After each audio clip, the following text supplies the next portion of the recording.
ada sesuatu yang kemudian misalkan kurang jelas atau kemudian apa namanya share screen-nya kemudian terhenti atau apa begitu, nanti silakan Anda kasih tahu saya. Ya, oke? Pertumbuhan vegetatif. Oke, Pak. Ya, pertumbuhan vegetatif. Pertumbuhan vegetatif itu apa sebetulnya? Ada yang bisa jawab? Vegetatif itu apa?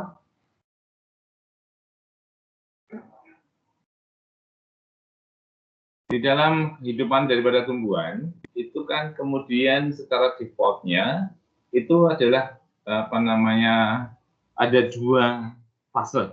Satu adalah kemudian vegetatif, yang kedua adalah generatif.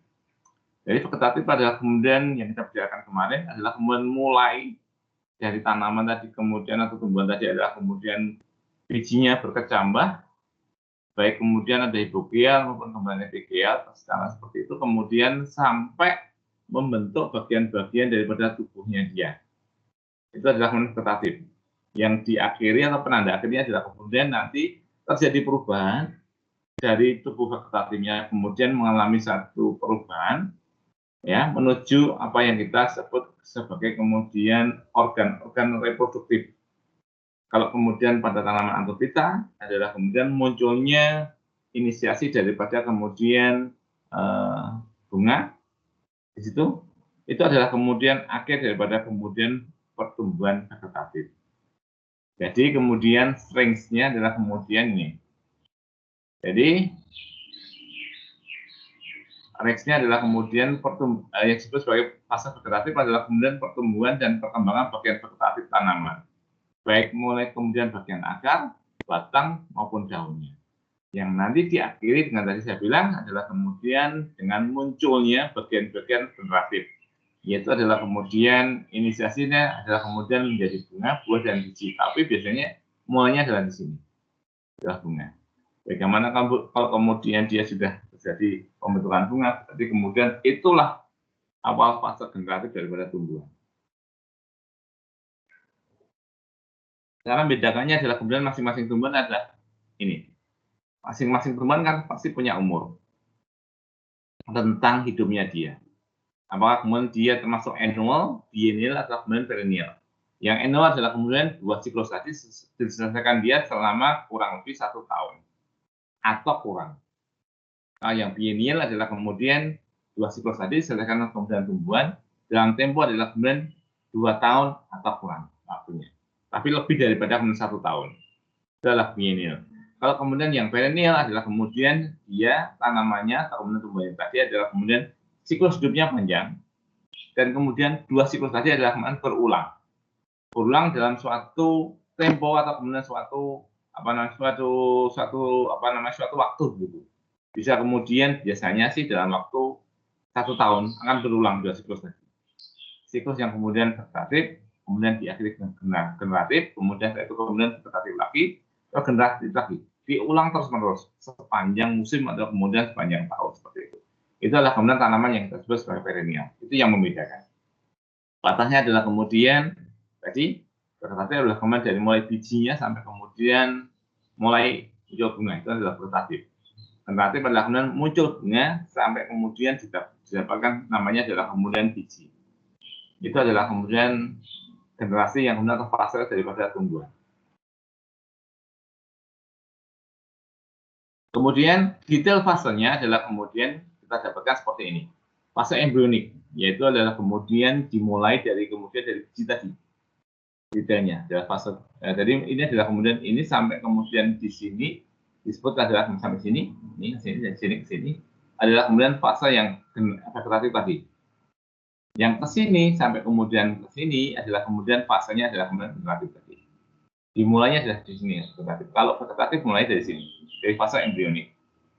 Bagaimana kemudian dari biji, kemudian bijinya di dalamnya ada embrionya, nanti kemudian ketika kondisi lingkungan sesuai, ya kondisi lingkungan sesuai, nanti kemudian G dan E-nya kemudian bersimbiosis. Faktor genetik, embrionya dan macam-macamnya yang ada dalam biji bersimbiosis dengan kemudian lingkungannya. Yang kemudian nampak oleh kita adalah kemudian bagaimana kemudian dia mulai berkecambah.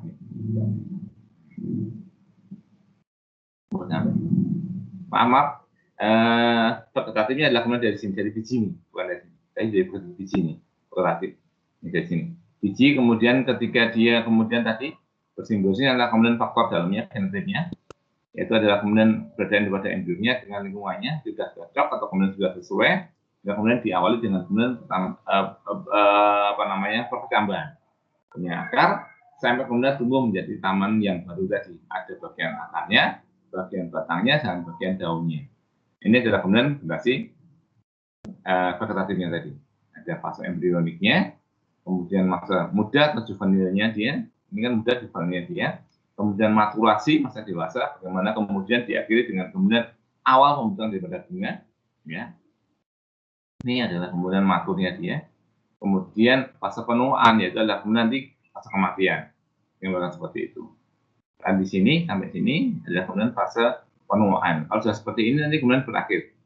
Tanaman indunya berakhir, tapi kemudian generasinya dia penerusnya dalam bentuk biji seperti ini akan kemudian mulai siklus lagi seperti itu.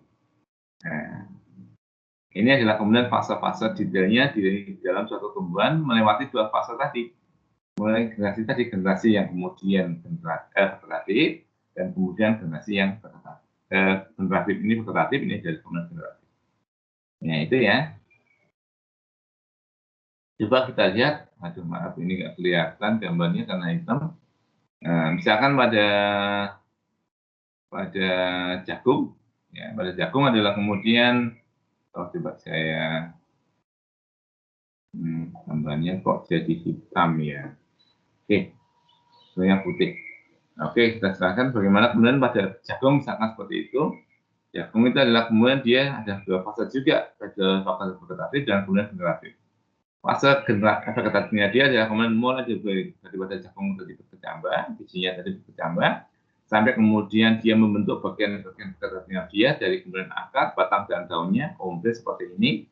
Kira-kira kemudian sampai umur 55 hari sampai saat ini. Kemudian setelah itu mulai dari 55 hari adalah kemudian dia mulai membentuk apa yang kita sebut sebagai fase generatifnya dia, yang dimulai dengan kemudian pembentukan daripada kemudian bunganya di atas. Sampai masa panen dia, tergantung jenisnya apa jagungnya, atau varietasnya apa. Biasanya kemudian sekitar 71 sampai kemudian 112 hari, sampai kemudian bisa panen seperti ini.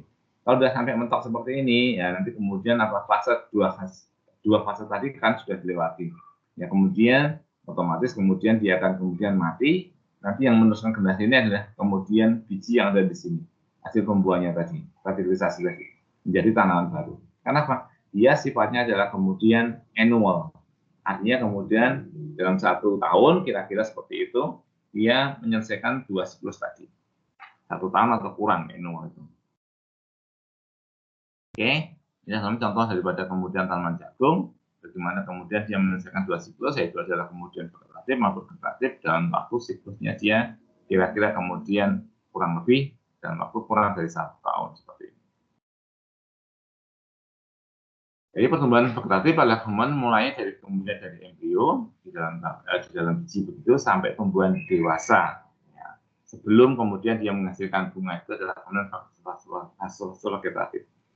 Tahap pertumbuhan vegetatif itu meliputi 1, 2, 3, 4. Yang pertama adalah kemudian ingat bahwa kemudian kita bicara pertumbuhan pasti kemudian dasarnya adalah kemudian pada bagian yang kita sebut sebagai sel. Selnya di mana? Sel-sel yang kemudian mengalami pembelahan, terutama adalah kemudian sel-sel yang kemudian letaknya pada tempat-tempat yang kemudian meristematik seperti itu. Mulai daripada biji, kemudian dia berkembang menjadi tanaman inisiasi tanaman baru sampai kemudian dewasa. Itulah kemudian pekerjaannya adalah kemudian tadi pembelahan. Yang pertama adalah kemudian pembelahan di bagian-bagian yang kita sebut sebagai meristematik tadi. Bisa adalah kemudian di bagian subapical meristem, atau apical meristem, atau kemudian di bagian lateral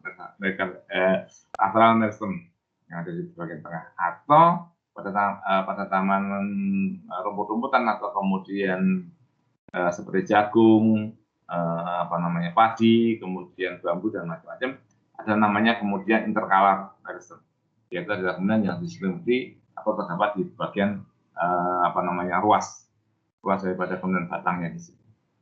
Nah itu yang namanya pembelahan semuanya. Pembelahan, setelah membelah kemudian dia akan membentang selnya, kemudian mengalami apa namanya adalah kemudian diferensiasi. Ya, diferensiasi sesuai dengan kemudian tempat dan fungsinya daripada tumbuhan tadi. Makanya kemudian muncul yang saya singgung kemarin adalah kemudian struktur dan fungsi daripada kemudian bagian tumbuhan tadi. Nah, itu kemudian yang terlihat oleh kita adalah kemudian morfogenesis. Dimana kemudian berubah dari biji menjadi ada akarnya, ada batangnya, ada daun dan sebagainya itu semuanya. Itulah kemudian tahap perkembangan tadi. Kita detailkan satu-satu. Pembelahan sel. Pembelahan sel di situ adalah kemudian terjadi apa? Adalah kemudian penggandaan sel. Bagaimana kemudian yang satu menjadi dua, dua jadi empat, empat jadi 8, 8 jadi 16, dan seterusnya. Nah, di mana kemudian pada saat penggandaan sel tadi, kemudian sel-sel induknya, sel yang kemudian seperti yang maksud tadi adalah kemudian membentuk sel anakan yang sifatnya identik dengan sel-sel induknya tadi. Sifatnya ya, kalau kemudian adalah kemudian 2N, ya kemudian dia 2N juga. Nah, seringnya adalah kemudian pembelahan ini adalah kemudian nanti sifatnya adalah kemudian dia mitosis, pembelahan mitosis seperti itu. Yang terjadi apa? Di dalamnya adalah kemudian terjadi namanya adalah kemudian replikasi DNA-nya dari indukan tadi atau sel indukannya kemudian menjadi sel anakannya. Yaitu ada replikasi apa? Replikasi daripada DNA-nya. Biasanya sih terjadinya pada replikasinya tadi adalah kemudian pada tahap interfase.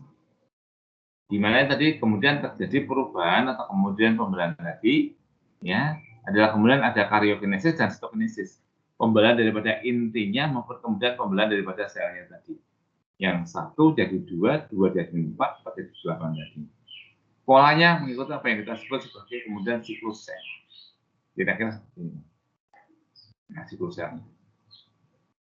Jadi yang pertama adalah kemudian namanya adalah ketika dia kemudian dalam kondisi yang kemudian steady state atau siap kemudian dia membelah begitu, pasti kemudian mengalami satu pembelahan namanya adalah pembelahan mitosis. Yang urutannya adalah kemudian dari mulai profase, metafase, anafase, telofase, ya ini yang kemudian ini adalah kemudian pembelahan daripada intinya, kemudian diikuti dengan kemudian pembelahan selnya yaitu sitokinesis. Intinya tadi peritonesis kemudian diikuti dengan sitokinesis. Nah, hingga kemudian nanti dia berubah dari satu sel kemudian bisa menjadi dua sel seperti itu. Setelah itu kemudian dia fase istirahat, kemudian terjadi replikasi terhadap DNA-nya. Setelah itu kemudian dia preparasi untuk kemudian persiapan untuk kemudian mitosis. Diulang terus seperti itu. Diulang terus seperti itu. Ya, pembelahan replikasi daripada DNA-nya adalah terjadinya pada fase interfasenya atau fase istirahat. Gitu. Nah, sebab bagaimana kemudian dia mengalami replikasi, ya, dari kemudian dari intinya dari karyokinesis dari kemudian yang satu tadi kemudian replikasi menjadi dua, kemudian terjadi bentuk daripada kemudian segmen untuk memisahkan tadi bentuknya dinding sel balu, kemudian dari sini kemudian menjadi satu menjadi dua dan sebagainya. Oke, ini yang terjadi kalau yang ini adalah kemudian di intinya. Nah, itu kemudian diakhiri dengan kemudian pada bagian selnya memisahkan. Itu berlangsung terus menerus, terutama adalah kemudian di bagian yang disebut sebagai sel-sel yang matematik tadi, baik bagian ujung, bagian bawah, maupun bagian tengah daripada kemudian tubuh tumbuhan tadi. Selalu terjadi seperti itu, terus menerus. Jadi replikasi adalah kemudian proses perbanyakan bahan genetiknya, yaitu genomnya, baik kemudian DNA-nya maupun kemudian RNA-nya.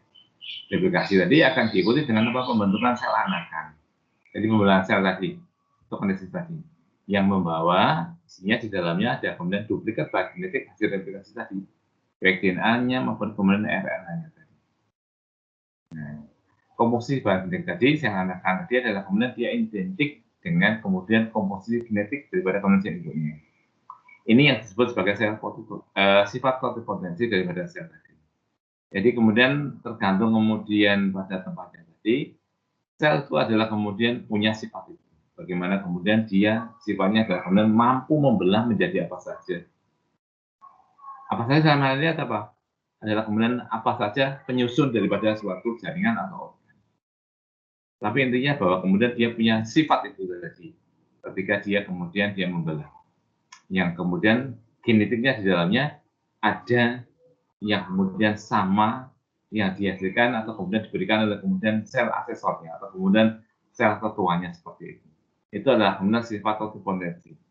Ini yang digunakan teman-teman di dalam pemuliaan misalkan kultur jaringan. Bagaimana kemudian dari suatu explant, potongan daun, potongan tunas dan macam-macamnya, ketika kita potong, artinya kemudian pada bekas potongannya itu adalah sel-sel yang kemudian mengalami sifat yang kemudian totipotensi tadi. Bagaimana kemudian dari kemudian sel yang sudah dewasa, ketika kita potong tadi, kemudian tadi potongan daun atau potongan tunas dan macam-macam tadi, betul kita potong, sel-sel yang baru terbentuk itu adalah kemudian menjadi sifatnya mati kembali. Hingga kemudian pasti kemudian dia akan membelah. Nah, ketika membelah adalah kemudian kita pada pukul tadi, kemudian kita memberikan perlakuan apakah kemudian dengan hormon yang diberikan atau kemudian media yang kita berikan sehingga kemudian itu yang menginisiasi daripada kemudian pembelahan daripada selnya. Semakin cepat, apakah kemudian kalau auksinya kemudian dia menjadi sel baru seperti itu. Kalau kemudian kita tambahkan kemudian dengan sitokinin dengan perbandingan tertentu, maka kemudian terjadi organogenesis. Bagaimana kemudian sel tadi ini bisa mengalami diferensiasi. Seperti kita terangkan pada pertemuan pertama, bagaimana kemudian kalau auksinya adalah kemudian dalam konsentrasi yang lebih tinggi daripada sitokininnya, hingga kemudian yang terjadi apa? Justru inisiasi daripada pembentukan bakteri akar. Nah, kalau kemudian dalam kondisi yang kemudian sama persis, antara kemudian auksin perbandingannya sama seperti itu, 50%, 50%, auksin 50%, sitokin 50%, yang terjadi apa? Justru kemudian dia proliferasi saja selnya, kemudian menjadi banyak selnya, tapi kemudian tidak mengalami diferensiasi. Ya kemudian menjadi kumpulan sel saja. Tapi kemudian kalau yang diberikan sitokininnya adalah kemudian lebih tinggi daripada kemudian auksinya, itu yang kemudian merangsang pembentukan daripada atau diferensiasi daripada kemudian tadi kausnya tadi kemudian menjadi apa yang kita sebut sebagai kemudian tajuknya atau bagian atasnya seperti itu. Ya itu yang terjadi ketika kita memulihkan tanaman melalui proses kultur jaringan. Itu yang terjadi. Bagaimana kemudian sifat totipotensi daripada kemudian sel atau bagian daripada tubuh tumbuh tadi yang kita gunakan sebagai explant itu yang kemudian akan mengalami pembelahan dan diferensiasi seperti itu. Ketika terjadi kesalahan replikasi pada genetik, baik di DNA-nya maupun RNA-nya itu yang mendapatkan apa? Nanti yang menyebabkan terjadi perubahan sifat pada sel-sel anakannya. Ya kemudian kadang-kadang terjadi suatu kecacatan dalam tanda kutip daripada sel-sel anakannya. Apakah kemudian menjadi nanti hasilnya kemudian menjadi lebih kecil atau jadi menjadi lebih besar atau nanti ekspresi genetiknya kemudian menjadi berbeda seperti itu ketika terjadi gangguan di situ di dalam proses replikasi atau pembelahan tadi seperti itu. Ya, ada 3 hipotesa tentang kemudian replikasi DNA. Yang pertama adalah kemudian semi konservatif, kedua adalah konservatif, ketiga adalah kemudian reversif. Jadi yang semi konservatif ini setiap mengutul untai ganda daripada DNA ini kan untai ganda. Dari anakan tadi terdiri dari satu untai tunggal DNA dari induknya yang dibebaskan daripada induknya dan satu untai tunggal DNA hasil sintesis baru. Nah, itu yang kemudian menjadikan nanti kemudian sifat-sifatnya muncul tadi masih ada sifat daripada indukannya tadi di situ muncul. Jadi kemudian platingnya adalah kemudian kopiannya ada di situ. Jadi ada bagian yang kita sebut sebagai untai DNA daripada induknya. Dan satu lagi adalah kemudian sintesis barunya tadi, mengikuti daripada kemudian DNA induknya. Nah, hingga kemudian sifatnya kemudian diwariskan ada di situ. Hingga nanti kemudian gennya ada gennya ada apakah ada yang kemudian dia dominan dan resesif, yang dan berubah di situ. Hingga kemudian ekspresinya menjadi berbeda ketika terjadi sintesis DNA baru seperti itu. Oke. Kemudian yang kedua adalah kemudian hipotesa yang kemudian konservatif, di mana kemudian DNA untai ganda daripada induk tadi tetap bergabung, jadi tidak mengalami segregasi atau kemudian tidak ada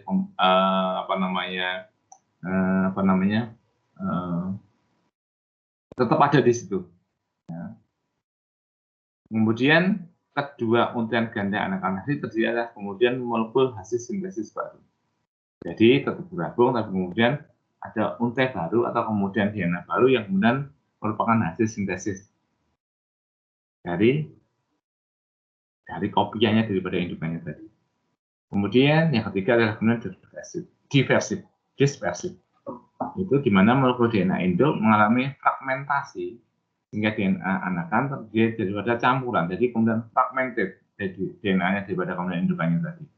Fragmented, kemudian terjadi kemudian sintesis DNA baru di situ. Sehingga DNA molekul DNA-nya antara induk dan kemudian sintesis baru kemudian nanti bercampur di situ. Dari tiga hipotesa ini yang sudah dibuktikan adalah merupakan satu pattern atau kemudian satu pola yang kemudian umum terjadi pada tumbuhan adalah kemudian yang semi conservatory yang sudah dibuktikan, yaitu melalui percobaan karena adalah kemudian percobaan daripada Michelson dan Stachel tahun 58, ya, yaitu dengan percobaan yang dikenal dengan nama sentrifugasi seimbang dengan tingkat kerapatan atau kemudian equilibrium density gradient centrifugation.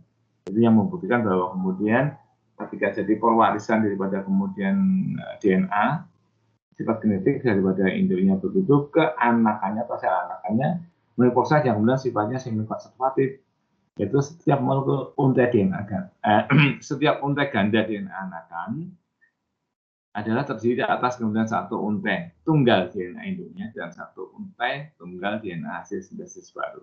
Kalau digambarkan seperti ini. Ini daripada kemudian indukannya ketika kemudian menjadi anakan. Tadi kan dari kemudian satu sel menjadi dua sel tadi. Jadi ketika menjadi dua sel seperti ini adalah kemudian satu untai adalah kemudian dari indukannya tadi, satu untai lagi adalah kemudian dia sintesis baru di situ. Oke. Ini juga sama.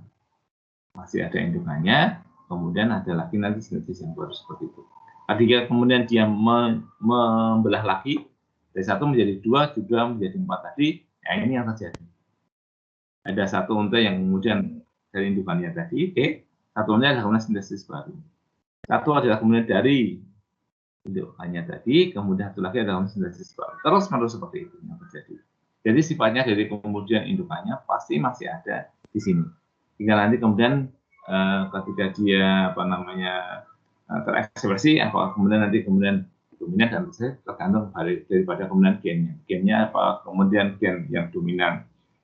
Misalkan A dan A besar A kecil begitu, apakah kemudian dia punya A besar atau kemudian dia punya heterozigot A besar A kecil atau kemudian dia punya resesif A kecil itu tergantung nanti ekspresinya dari masing-masing gennya tadi. Tapi secara detailnya, kalau kemudian secara garis besarnya, replikasi DNA-nya mudah seperti itu. Kalau yang ini adalah konservatif tadi, bagaimana kemudian ketika dia membelah dari satu sel menjadi dua sel tadi, adalah kemudian satu sel ada kemudian sifat indukannya masih ada, kemudian yang lain adalah kemudian baru seperti itu. Kalau kemudian logikanya kalau kemudian dia tetap seperti ini, lah ini kopiannya dari mana? Kan seperti itu. Nah, pertanyaannya. Hasil kopiannya dari mana? Kalau ini kan kopiannya masih aslinya masih ada di sini. Ini juga masih ada. Ini juga sama, masih ada semuanya. Untuk kopiannya, untuk kemudian menjadi aslinya seperti itu.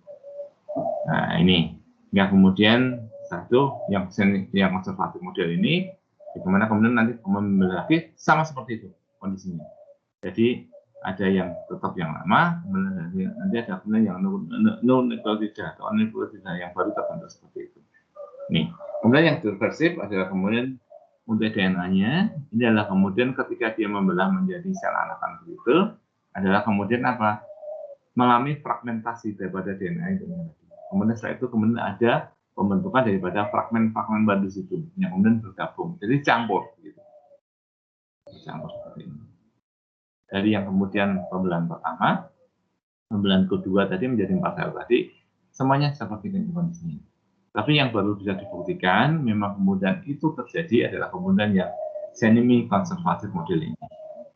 Pembuktiannya dengan cara apa? Ini adalah kemudian percobaan menggunakan Escherichia coli pembuktiannya. Jadi kemudian berlaku semua hampir pada semua makhluk hidup. Ini sama. Bagaimana kemudian Escherichia coli, kemudian DNA-nya sudah kemudian dikasih label dengan N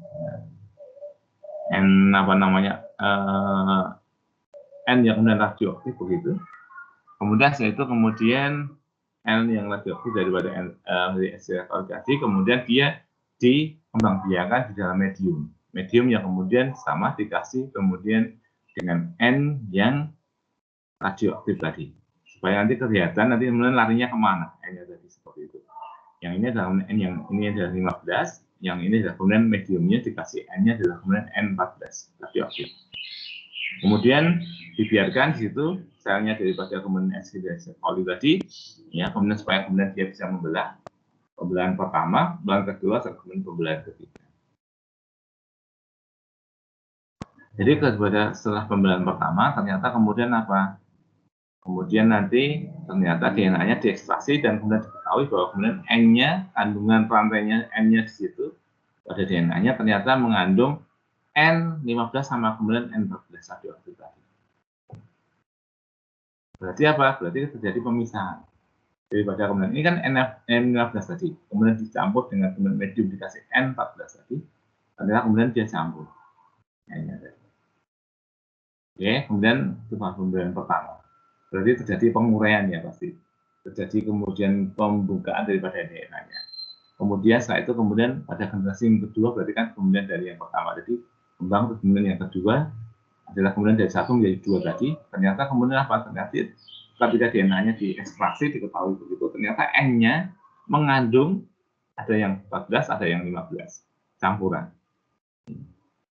Berarti kemudian sudah terbentuk yang kemudian N yang baru tadi, indukannya tadi bercampur dengan kemudian yang N dari EG-nya tadi. Berarti kemudian terjadi apa namanya pembentukan atau replikasi daripada rantai DNA yang baru seperti itu. Kemudian sampai generasi ketiga juga sama seperti itu perbandingannya. Artinya kemudian terjadi sintesis pada DNA tadi adalah kemudian urean DNA daripada induknya kemudian bercampur dengan sintesis DNA yang baru, di mana kemudian DNA induknya adalah kemudian sebagai master of copy-nya untuk kemudian terjadi pembentukan untai DNA yang baru. Berarti sintesis yang baru adalah melibatkan daripada media itu tadi. Berarti kemudian melibatkan apapun yang dia dapatkan dari kemudian lingkungannya, yaitu kemudian apakah makanannya, apakah kemudian nutrisinya dan macam-macam yang digunakan untuk apa? Untuk membentuk rantai DNA baru di sini. Nah, ya kemudian ini tadi yang kemudian yang semi konservatif tadi yang kemudian dibuktikan bahwa terjadi perubahan bagaimana kemudian untainya tadi DNA induknya kemudian terurai tadi seperti itu, makanya kemudian tadi sini terurai tadi ya. Kemudian terjadi sintesis yang baru tadi. Campuran lah kemudian yang lama tadi yang kemudian N15 dengan kemudian yang baru tadi yang didapatkan daripada lingkungannya tadi, bahan-bahannya tadi N-nya nitrogennya N14. Nah, generasi pertama ini yang generasi yang kedua. Generasi yang pertama ini yang generasi yang kedua. Campuran seperti ini. Itu yang membuktikan bahwa kemudian terjadi perubahan seperti itu. Pada tumbuhan juga sama. Hingga kemudian nanti sifat-sifat daripada induknya masih ada di sini pada anak ayam tadi. Nah, seperti itu. Kemudian setelah kemudian pembelahan dari sel, yang kedua adalah kemudian pembentangan selnya. Kan kecil pertama ketika dia menjadi anak ayam. Kemudian setelah itu apa? Kemudian dia membentang. Pembentangan aja kemudian selnya membesar. Pembentangan sel ini dikarenakan apa? Karena kemudian pada dinding selnya kemudian dia mengalami satu pembentangan. Bagi sifatnya apa? Sifatnya adalah kemudian dia elastis dan kemudian juga plastis. Nanti kalau elastis adalah kemudian dia kemudian ada tekanan turgornya. Dan sifatnya kemudian bisa reversible, bisa kembali lagi seperti itu. Elastis seperti karet. Kemudian plastis. Plastis artinya bahwa kemudian nanti terjadi perubahan ikatan ion dan kovalen pada dinding selnya. Terjadi perubahan. Tapi sifatnya apa? Kemudian dia irreversible. Karena ikatan adalah kemudian ionik dan kemudian kovalen. Kan tidak mudah kemudian balik lagi, tapi kemudian tetap. Hampir sama kemudian seperti kalau kita punya apa namanya kulit begitu ya. Kulit begitu dia kemudian sudah kusam, pasti kemudian dia akan mengalami pembentukan sel baru seperti itu. Jadi kemudian sifatnya ada dua tadi, turgor dan reversible. Artinya kemudian di awal ketika dia tumbuh begitu dari sel kecil, kemudian dia sifatnya turgor, bisa kemudian dia elastis, bisa memasukkan daripada namanya nutrisi dan kemudian terutama adalah kemudian air dari dalam ruangan itu, dan kemudian balik lagi seperti itu, reversible. Tapi kemudian apa? Ada sifat lain yaitu adalah plastis. Jadi ketika terjadi perubahan pada dinding selnya, terutama adalah kemudian di bagian yang disebut sebagai ikatan ionik maupun kovalent tadi pada dinding selnya, itu yang kemudian tidak kembali lagi. Jadi kalau sudah membesar, sudah itu tidak kemudian bisa kemudian bisa mengecil lagi, tapi bisa mengerut, bisa mengembang, tapi tidak kemudian bisa mengecil lagi seperti itu. Itu sifatnya ketika dia membentang sel, elastis dan kemudian plastis. Dua hal yang kemudian terjadi pada sel daripada sel tumbuhan seperti itu. Di mana susunan daripada dinding sel tumbuhan tadi adalah kemudian ada selulosa dalam bentuk mikrofibril seperti kemudian benang-benang seperti itu, di mana fibril tadi adalah kemudian membentuk ikatan. Di antara ikatan daripada kemudian benang-benang tadi ada ikatan sel hemiselulosa yang memberi ikatan di antara selulosa tadi. Ada selulosa benang lagi yang lebih kecil. Nah, di antara hemiselulosa itu adalah kemudian diikat oleh kemudian senyawa pektin. Nah, pektin. Jadi ada selulosa, kemudian berikatan, ikatannya itu ada kemudian ada hemiselulosa. Di antara hemiselulosa tadi kemudian ada pektinnya yang menghubungkan. Di antara pektin diikat dengan kemudian Ca2+ ion. Tadi disebut sebagai kemudian ikatan ionik tadi. Ikatannya tadi. Jadi kemudian kalau ini kemudian lepas, artinya apa? Kemudian kalau sudah lepas seperti itu, kemudian apa? Dia akan memecahkan ikatan ionik di antara pektin tadi. Otomatis nanti kemudian ikatannya antara kemudian hemiselulosa kemudian bisa kemudian renggang. Kalau sudah renggang nanti kemudian apa? Nanti selulosanya kemudian bisa mengalami breakdown atau kemudian dia bisa menjadi kemudian dia retak atau kemudian terpatahkan. Sudah terpatahkan nanti kemudian apa? Nanti kemudian airnya bisa masuk. Jadi ada ikatan selulosa, hemiselulosa, kemudian ada pektinnya di antara hemiselulosa tadi, di antara kemudian pektin tadi ada diikat dengan kemudian senyawa ion yaitu kemudian Ca2+. Oke. Kemudian keberadaan daripada kemudian pektin metilasa yang mencegah pembentukan jembatan ionik dengan Ca tadi, ya, supaya kemudian nanti bisa lepas tadi seperti itu. Ini yang terjadi ketika tumbuhan tadi adalah kemudian membentang tadi. Yang dipecahkan adalah ikatannya ini. Jadi ada namanya ini adalah kemudian selulosa fibril tadi, mikrofibril tadi. Di antara ini adalah kemudian ada ikatannya namanya adalah kemudian hemiselulosa ini, hemiselulosa, ya. Dan di antara hemiselulosa kemudian ada ikatannya adalah ikatan pektin tadi, ini yang kuning muda ini.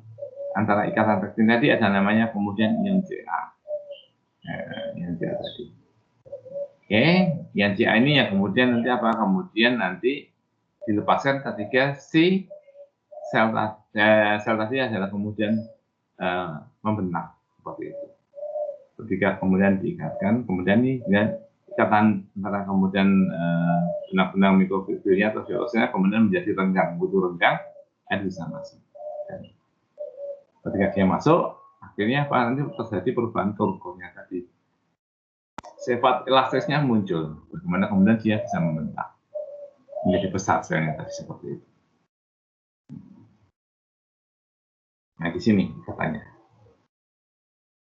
perikanan yang ada di sini. Oke, primerisanya ada di sini. Ini yang kemudian nanti kemudian ketika dia membentang, ini yang kemudian renggang, butuh renggang ikatannya. Air yang ada di sekitarnya dan lingkungan luarnya di ruang antar sel dan macam-macamnya bisa masuk ke dalam. Begitu sudah masuk ke dalam, akibatnya apa? Kemudian nanti turbonya menjadi naik. Begitu turbonya naik, akibatnya apa? Kemudian selnya bisa membentang atau menjadi besar. Begitu menjadi besar, pasti kemudian menyebabkan apa? Isinya ini yang kemudian nanti kemudian bisa juga menjadi tumbuh bertambah ukurannya maupun kemudian jumlahnya. Ya, pakai apakah RNA-nya, mitokondrianya dan macam-macamnya. Ya kemudian apa? Fungsinya dia menjadi kemudian lebih maksimal lagi seperti itu untuk pertumbuhan daripada sel yang bersangkutan tadi. Kalau sudah membesar, jadi kemudian diikuti dengan apa? Dengan kemudian diferensiasi sesuai dengan tempat dan fungsinya daripada sel tadi berada seperti itu.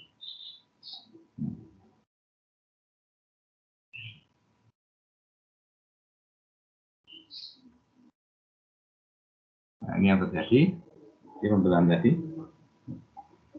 Ketika terjadi pembelahan kalifonesis tadi, dari 1 kemudian menjadi 2, kemudian menjadi 2, begitu terjadi pembentukan daripada kemudian calon daripada dinding sel baru. Yang tumbuh terus, berikut saya ini dengan kemudian perkembangan daripada intinya tadi, ya dari 1 menjadi 2 ini tadi, kedua nanti diikuti dengan pembelahan daripada ini, pembentukan daripada pembelahan sekatnya tadi yang menjadi dinding sel baru tadi seperti itu. Tumbuh hingga kemudian didapatkan 2 sel anakan dari 1 menjadi 2 tadi seperti ini.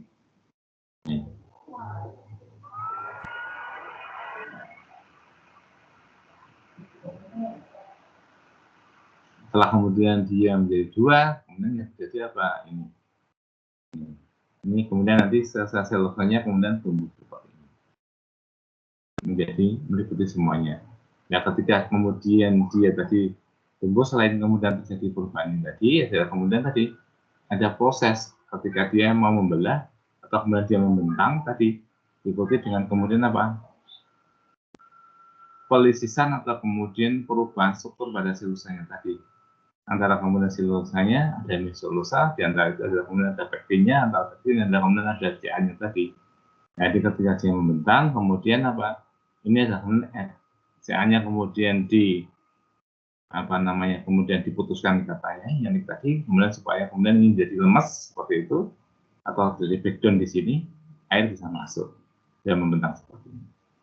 Kalau sudah membentang, nanti kemudian apa terjadi reposisi daripada kemudian benang-benang selulosa, hemiselulosa, pektin maupun kemudian CA yang kemudian menutup lagi seperti itu. Kalau sudah menutup lagi, kemudian menjaga turgonnya kemudian supaya tidak turun lagi.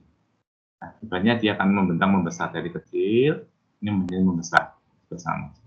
Membesar, nanti kemudian isinya daripada selnya tadi, intinya kemudian mulai kemudian bekerja, yang diikuti dengan pembentukan daripada organel selnya, seperti kemudian ada kloroplasma, dan mitokondria, ada RA-nya, dan macam-macamnya, ada RE-nya, dan macam-macamnya, yang mulai bekerja sesuai dengan kemudian tempatnya dan fungsinya tadi. Daripada sel tadi berada di situ.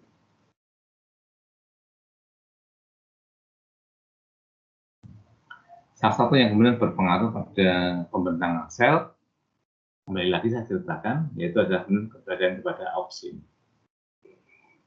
Auksin itu memacu protein yang ada di membran sel, ya, jadi kemudian yang ada di bagian dalam daripada dinding sel tadi, untuk kemudian bisa memompa ion H kepada dinding sel.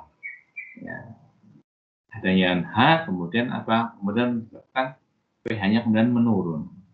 Ketika pH-nya menurun, adalah kemudian dia bisa mengaktifasi enzim ekspansif untuk memutuskan ikatan silang hidrogen rantai molekul selulosa. Selain CA tadi, kemudian bisa juga nanti dari ekspansif ini, bagaimana kemudian ikatan silang hidrogennya adalah kemudian diputuskan. Ketika diputuskan, artinya kemudian selusanya kemudian tambah rendah seperti itu. Putus tangan, enggak, yang kemudian apa? Sel-sel yang ada di air-air yang ada kemudian di luar sel tadi, atau kemudian di ruang antar sel, atau kemudian di bagian-bagian yang di luar itu bisa masuk ke dalam. Ya, kalau sudah ke dalam masuk, akibatnya selnya turgonnya kemudian menjadi naik.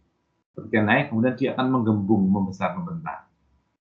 Nah, kemudian setelah membentang apa? Supaya kemudian tidak bocor, kemudian reposisi lagi, yaitu adalah kemudian material-material yang kemudian dibutuhkan untuk reposisi tadi kemudian digunakan untuk apa? Mensintesis material dinding sel dan sitoplasma yang baru.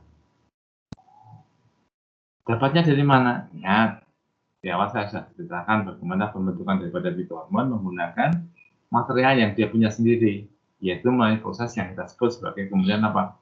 Fotosintesis. Ketika fotosintesis artinya kemudian dia mendapatkan apa yang kita sebut sebagai fotosintesa. Ketika ada fotosintesa, kemudian apa dia respirasi, dipecah, dapatkan ATP untuk tenaganya, lainnya adalah kemudian molekul antaranya tadi yang bisa berubah menjadi apa saja yang dia inginkan. Pak, bagaimana kemudian pada biji-bijian kan dia belum bisa fotosintesis. Artinya apa? Menggunakan apa yang kita sebut sebagai cadangan makanan. Apakah kemudian dia karbohidrat, apakah kemudian dia protein dan macam-macam. Jadi itu kan sama sebagai cadangan makanan. Itu cadangan makanan dipecah, berarti apa kemudian dengan cara direspirasi. Biji tadi mengalami respirasi. Ketika direspirasi dapat dihasilkan apa? Juga sama. ATP dan senyawa-senyawa antara yang digunakan untuk apa? Untuk pembangunan sel-sel baru seperti ini. Ingat, kalau kemudian glukosa itu satu ATP, satu molekul glukosa didapatkan sekitar 36 sampai kemudian 38 ATP. Sudah disampaikan oleh kemudian Bu Indang. Ya, sementara kemudian lemak itu dapatnya jauh lebih banyak lagi dari sekedar 36 sampai 38 ATP. Nah, itu yang digunakan sebagai apa? Sumber tenaga bagi siapa? Bagi kebutuhan sel tadi. Termasuk untuk apa? Untuk digunakan untuk apa? Untuk memompa seperti ini. Nah, pompanya kan ada pompanya, ada pompa H dan pompa macam-macam. Itu kan butuhnya apa? Butuhnya kan ATP. Kemudian bahan-bahan yang kemudian dihasilkan daripada pemecahan tadi digunakan apa? Untuk sintesis material dinding sel yang baru seperti ini. Termasuk juga untuk pembentukan daripada kemudian organ-organ yang ada di dalam sitoplasma. Itu yang kemudian menjadikan tadi selnya adalah kemudian bisa tumbuh menjadi besar dan membentang seperti itu. Ingat, tumbuhan kan sifatnya dia autotrofik. Berarti kemudian dia akan memanfaatkan apa saja yang ada di dalam tubuhnya dia untuk kemudian mencukupi segala kebutuhannya. Termasuk juga untuk kemudian pertumbuhan, pembentangan daripada selnya ini. Tidak minta kemana-mana, tapi kemudian menggunakan apa yang dia punya. Kalau dari luar biasanya kemudian ada gasnya yang diinginkan, ya untuk respirasi pasti kemudian dia butuh gasnya juga sama seperti itu. Ada O2, ya sama seperti itu. Hingga kemudian dapatnya dari luar. Air juga sama, dapatnya dari luar. Makanya kemudian yang tumbuh pertama dari suatu biji pasti ada kemudian apa? Ada kemudian air yang masuk pertama kali melalui imbibisi, lalu kemudian ada akarnya yang kemudian membantu supaya tidak mengambil air lebih banyak lagi dari lingkungan. Yang itu di dalam air adalah kemudian apa? Ada nutrien, ada kemudian senyawa yang kita sebut sebagai hara tadi. Itu yang digunakan sebagai apa? Komplementer untuk nanti sintesis daripada kemudian bagian-bagian dari tumbuhan yang baru tadi menjadi material semua yang dibutuhkan untuk pertumbuhan daripada sel tadi. Material tadi ya hasil daripada kemudian dekomposisi tadi dari kemudian respirasi tadi maupun yang diambil oleh tumbuhan melalui perakaran tadi itu adalah kemudian nanti disisipkan atau kemudian dimasukkan atau didepositkan dalam bentuk aposisi maupun kemudian intussusepsi. Yang kemudian aposisi tinggal apa? Maaf, yang intussusepsi adalah kemudian dia ditumpuk-tumpuk seperti ini. Tumpuk-tumpuk yang kemudian saling berikatan, saling bersilangan supaya menjadi lebih kuat. Atau aposisi hanya kemudian sekedar ditumpuk saja. Ini dua cara bagaimana kemudian tumbuhan kemudian membangun sel yang baru, membangun dinding sel baru dan macam-macamnya di sini. Membran baru seperti itu caranya. Material ditumpuk tadi. Sehingga kemudian dia materialnya apa sesuai dengan jenis tumbuhannya seperti apa. Oke. Ini caranya tadi bagaimana pengaruhnya ya tadi. Bagaimana kemudian yang ada di sitoplasma kemudian dipompa. Nah, pompanya butuh apa? Kan pasti kemudian butuh ATP. ATP-nya dari mana? Dari kemudian respirasi tadi, pemecahan tadi. Yang kemudian ini hanya kemudian ditransportasikan pada bagian dinding sel, oke, dan itu kemudian dia mengaktifasi enzim ekspansi tadi, menyebabkan ikatan daripada kemudian selulosanya di dinding sel tadi kemudian menjadi longgar. Itu longgar nanti kemudian airnya bisa masuk. Oke, longgar kemudian airnya bisa masuk. Bisa masuk kemudian apa? Dia kemudian akan membesar, membentang. Nah, sudah supaya kemudian ini tidak keluar lagi ya kemudian apa dibangunlah kemudian sel yang baru ini kemudian apa ditransfer lagi ke sana hanya supaya kemudian nanti kemudian kadar asamnya kemudian menjadi meningkat atau menurun asamnya menurun jadi pH-nya semakin meningkat kalau sudah meningkat seperti itu nanti kemudian apa reposisi ekspansinya kemudian tidak aktif lagi kemudian reposisi daripada kemudian dinding baru hingga kemudian akhirnya tidak keluar itu air keluar, di dalamnya sudah masuk, ini yang kemudian digunakan sebagai apa sumber untuk kemudian terjadi proses di sini metabolisme. Karena apa? Hampir kemudian 20% kegiatan metabolis itu menggunakan apa? Menggunakan air sebagai media perantaranya. Ini yang digunakan untuk tadi proses di sini. Apakah kemudian di intinya atau sitoplasmanya seperti itu. Ya, selain membentang, kemudian apa? Ini yang kemudian bekerja di dalam sitoplasma tadi. Sesuai dengan kemudian letak daripada selnya tadi dan kemudian fungsi daripada selnya. Seperti itu.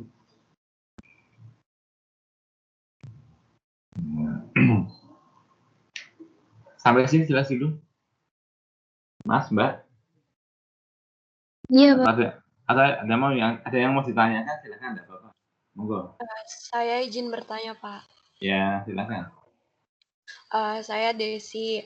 Pak, kalau tadi kan dinding sel itu reversible ya. Kalau kalau tumbuhan layu itu kan dia mengkerut, terus kalau disiram lagi dia mengembang. Berarti itu yang disebut Pak, apa gimana? Ya, prosesnya seperti itu. Tinggal nanti kemudian tingkat kelayuannya seperti apa, Des? Apakah kemudian nanti kan ada yang kemudian temporer, artinya kemudian ketika siram lagi, ya kemudian nanti kan itu sebenarnya ketika layu kan kadar air di dalam sel-selnya dia ya kemudian berkurang, Des.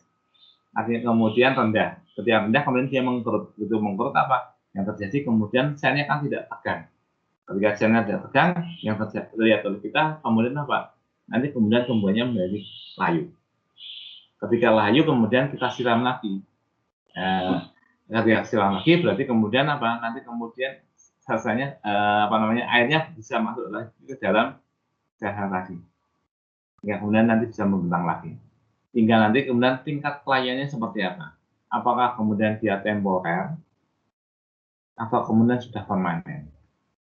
Kalau temporer berarti ketika kita siram lagi, kerja ini dengan berjalannya waktu, pasti kemudian sel-selnya mengambil air-air yang kita berikan di situ, yang kita siramkan tadi. Hingga kemudian selnya bisa membentang lagi, dia menjadi segar lagi. Sifat reversible itu yang muncul ketika nanti kita saring seperti itu. Jadi bisa kemudian keluar masuk selnya, keluar masuk daripada airnya tadi. Nah, ketika kemudian kondisinya dia adalah kemudian lainnya adalah permanen, ketika kita siram itu tidak balik lagi. Kenapa? Karena kemudian sifat reversibilitas daripada kemudian dinding sel tadi kemudian sudah rusak.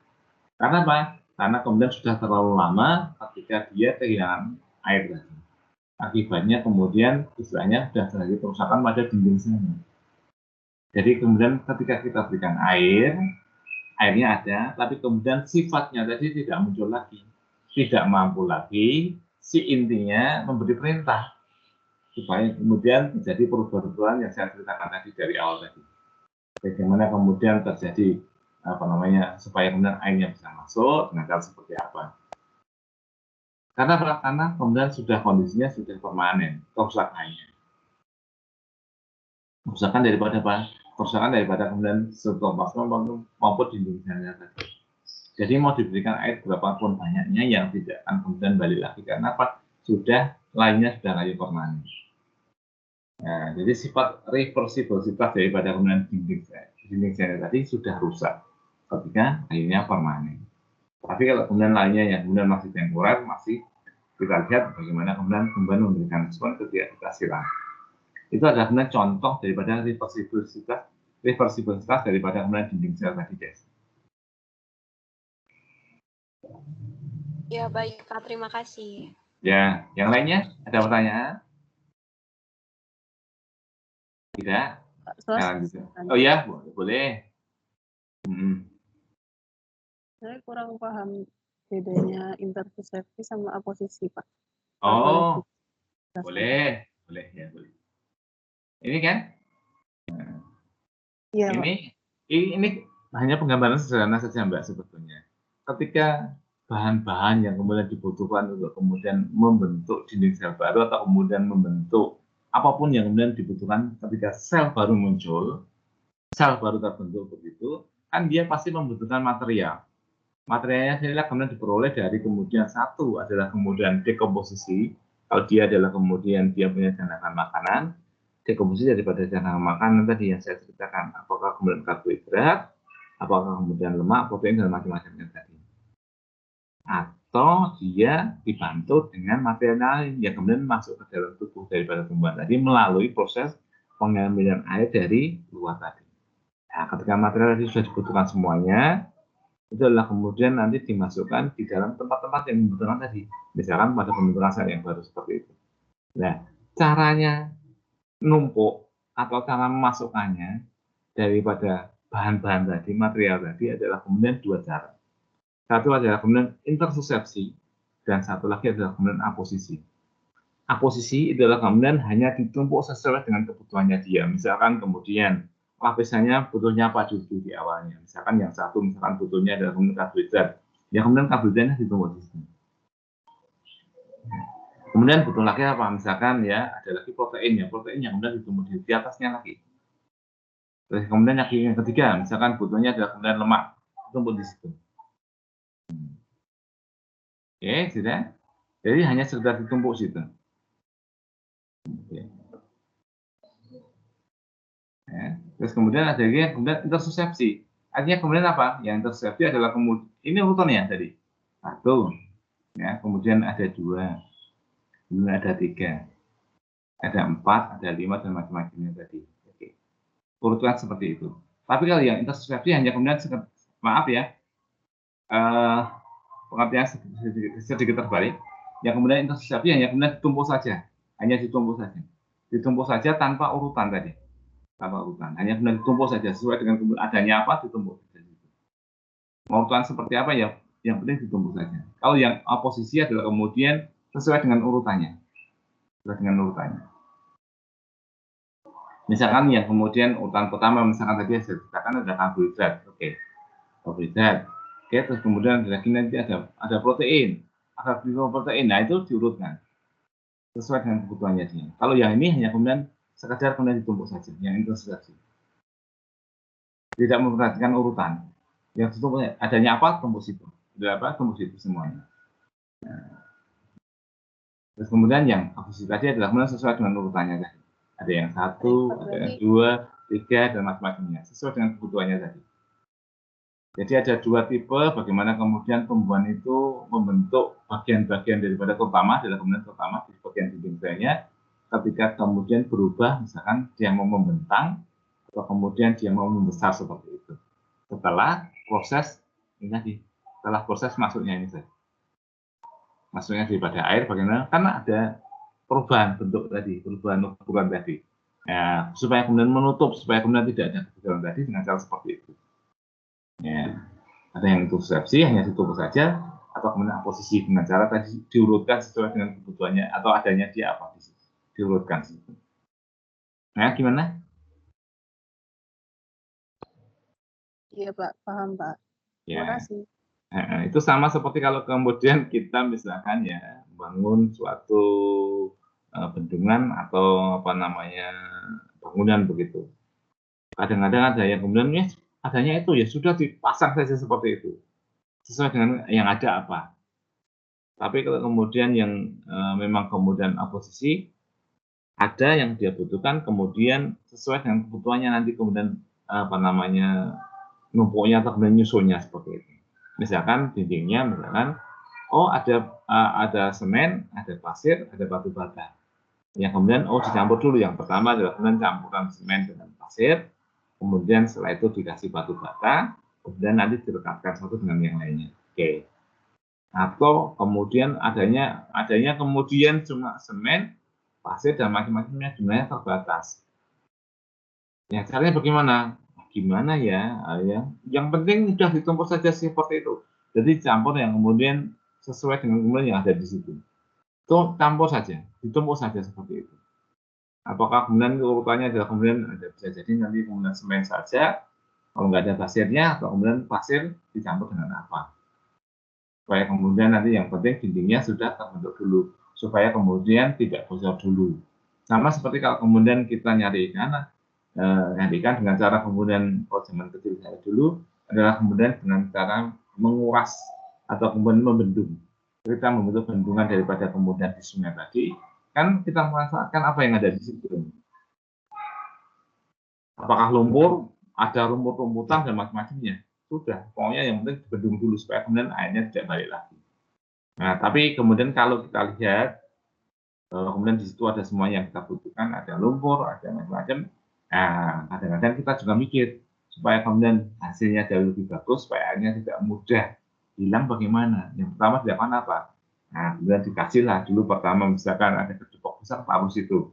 Kemudian ada kayu, ditaruh di kayu untuk memperkuat lagi.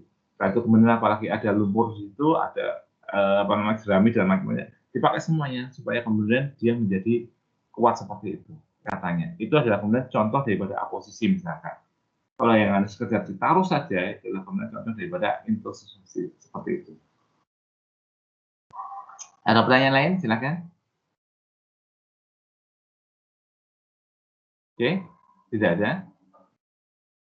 Kemudian agar dinding sel tadi dapat membentang diperlukan beberapa syarat yang merupakan urutan yang kemudian biasanya diikuti oleh kemudian pada dinding sel tadi seperti itu. Urutannya seperti ini. Yang pertama adalah kemudian plastisitas. Dinding sel harus dinaikkan dengan cara apa? Melemahkan ikatan antara mikrofibri sel-sel yang saling bersilangan tadi. Karena ada selulosa, kemudian ada hemiselulosa, kemudian ada ikatan pektin, kemudian ada CA-nya tadi.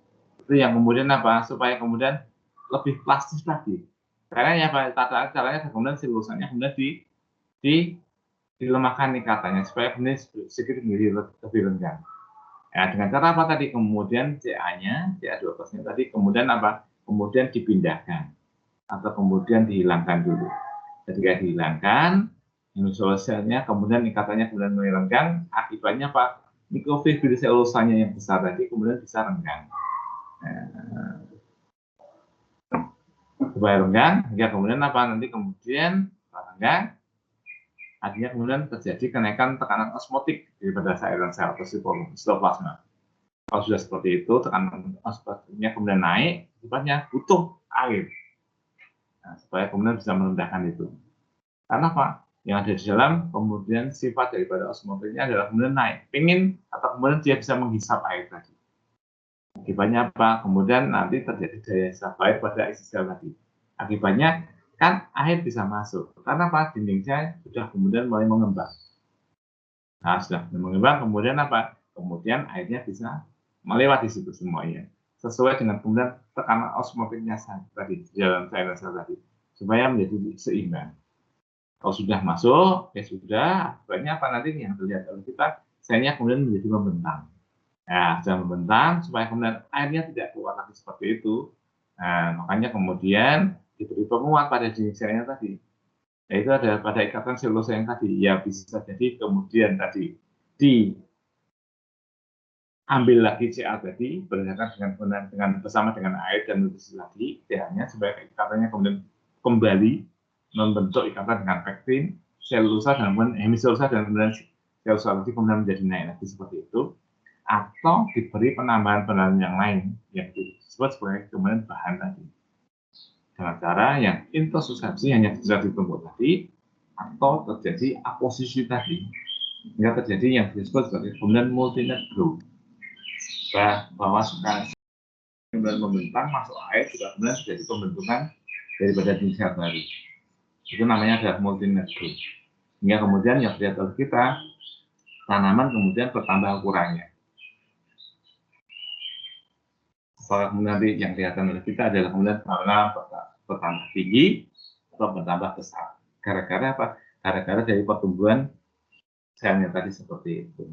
Makanya biasanya parameter vegetatif yang paling gampang untuk melihat pertumbuhan dari suatu tanaman nomor satu adalah kemudian pertambahan tinggi atau pertambahan besar atau pertambahan luas daripada kemudian bagian-bagian pada tumbuhan tadi seperti itu.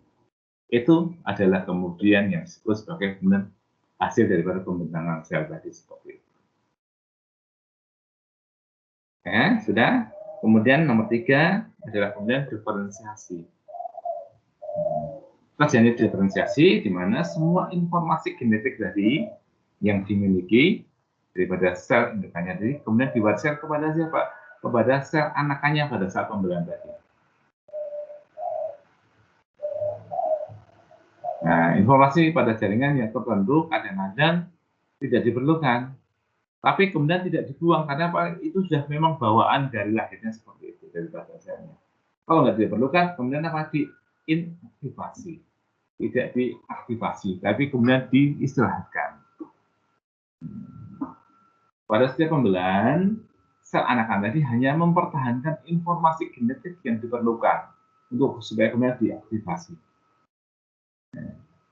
Kemudian sel-sel anak tadi kemudian memperoleh informasi genetik, tetapi bila pada jaringan tidak lagi diperlukan tadi, ya kadang-kadang tadi yang inaktivasi tadi kemudian mengalami degradasi. Supaya pakannya tidak diperlukan lagi, hingga kemudian diinaktivasi atau mengalami degradasi tadi. Oke, atau kemudian yang keempat, semua informasi genetik diwariskan sama banyaknya pada sel anakannya. Tetapi pada jaringan tertentu yang diperlukan informasi tadi kadang-kadang apa kemudian dilipat gandakan. Itu makna daripada kemudian setiap struktur pasti kemudian ada fungsinya. Ada selnya itu ada di tempatnya berbeda-beda, ada fungsinya juga kemudian nanti apa? Kemudian nanti diferensiasinya juga berbeda-beda.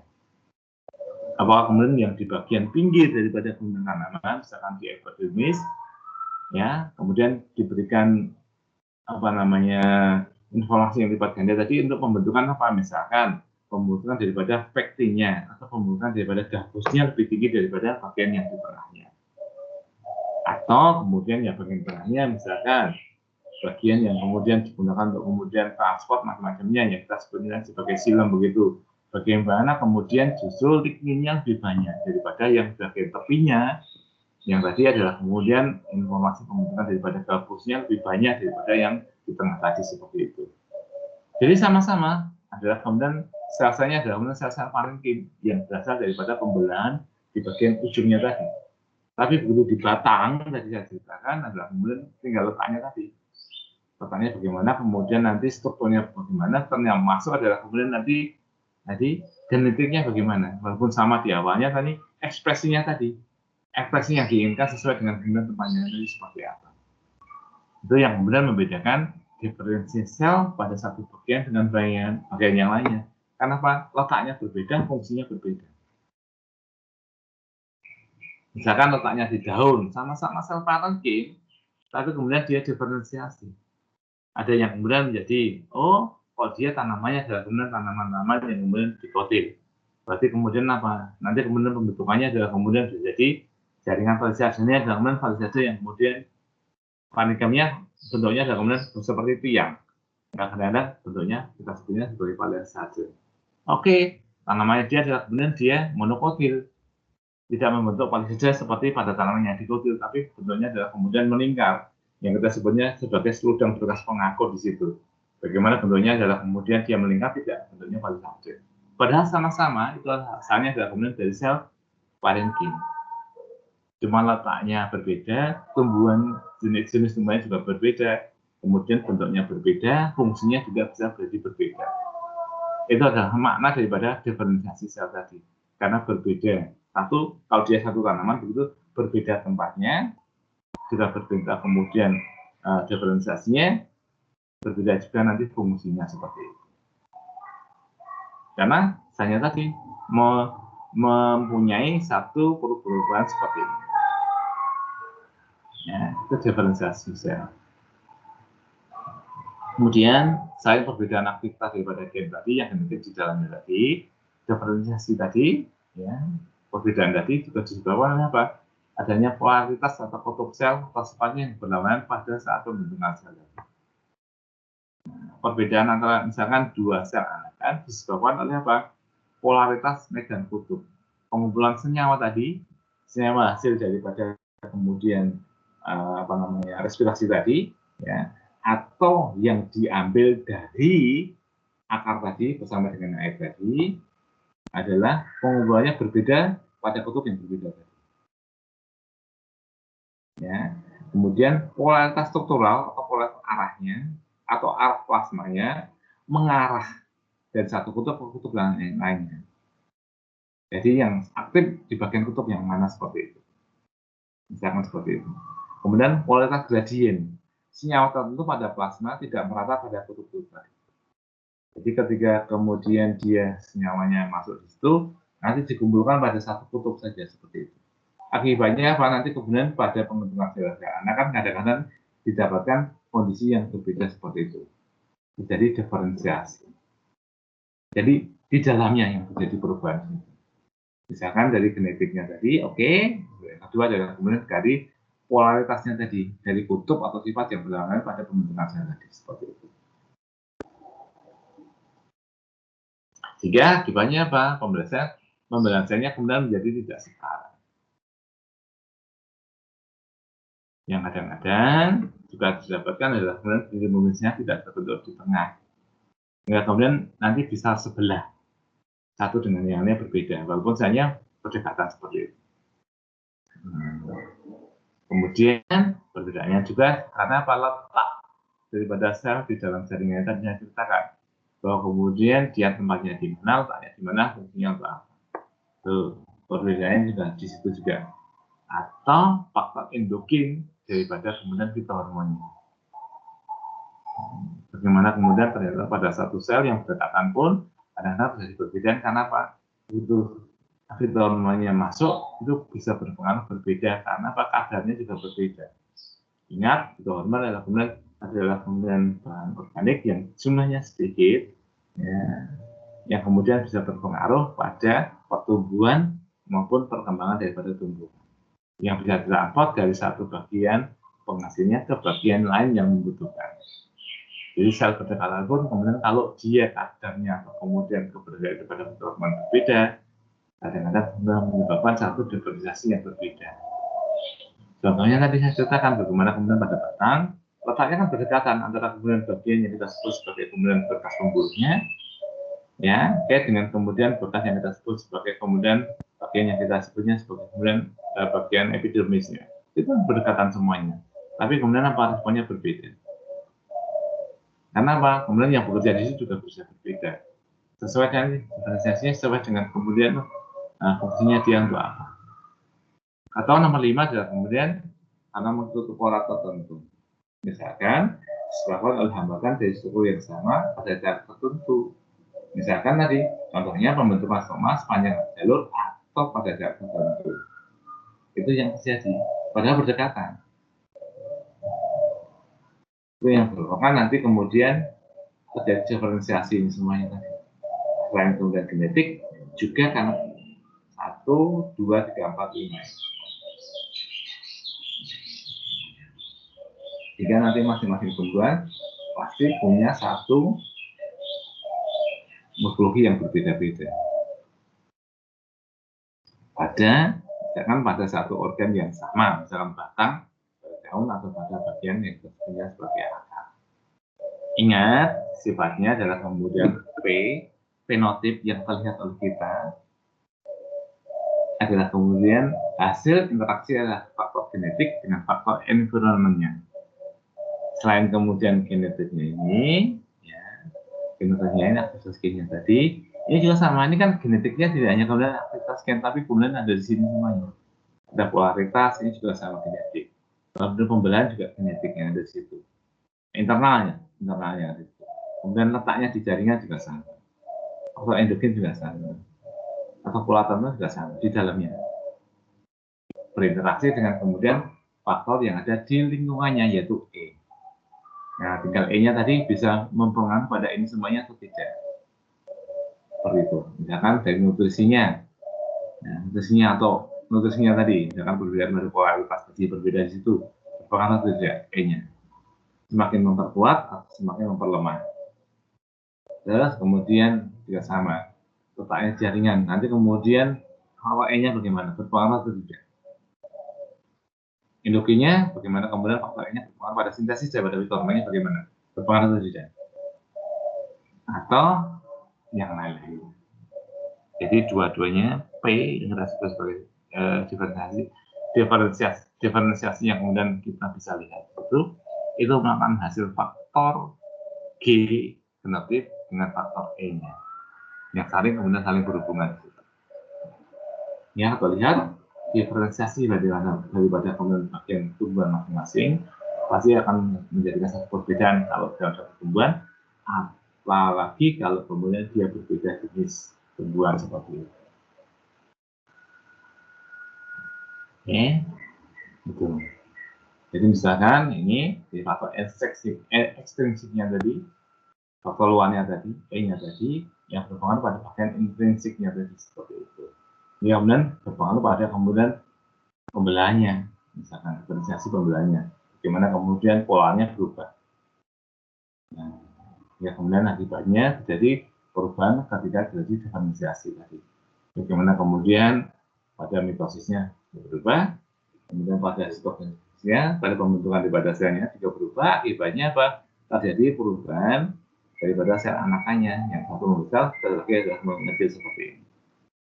Jadi yang terlihat oleh kemudian kita adalah kedua faktor tadi, baik yang intrinsik tadi maupun kemudian yang ekstrinsik tadi seperti itu.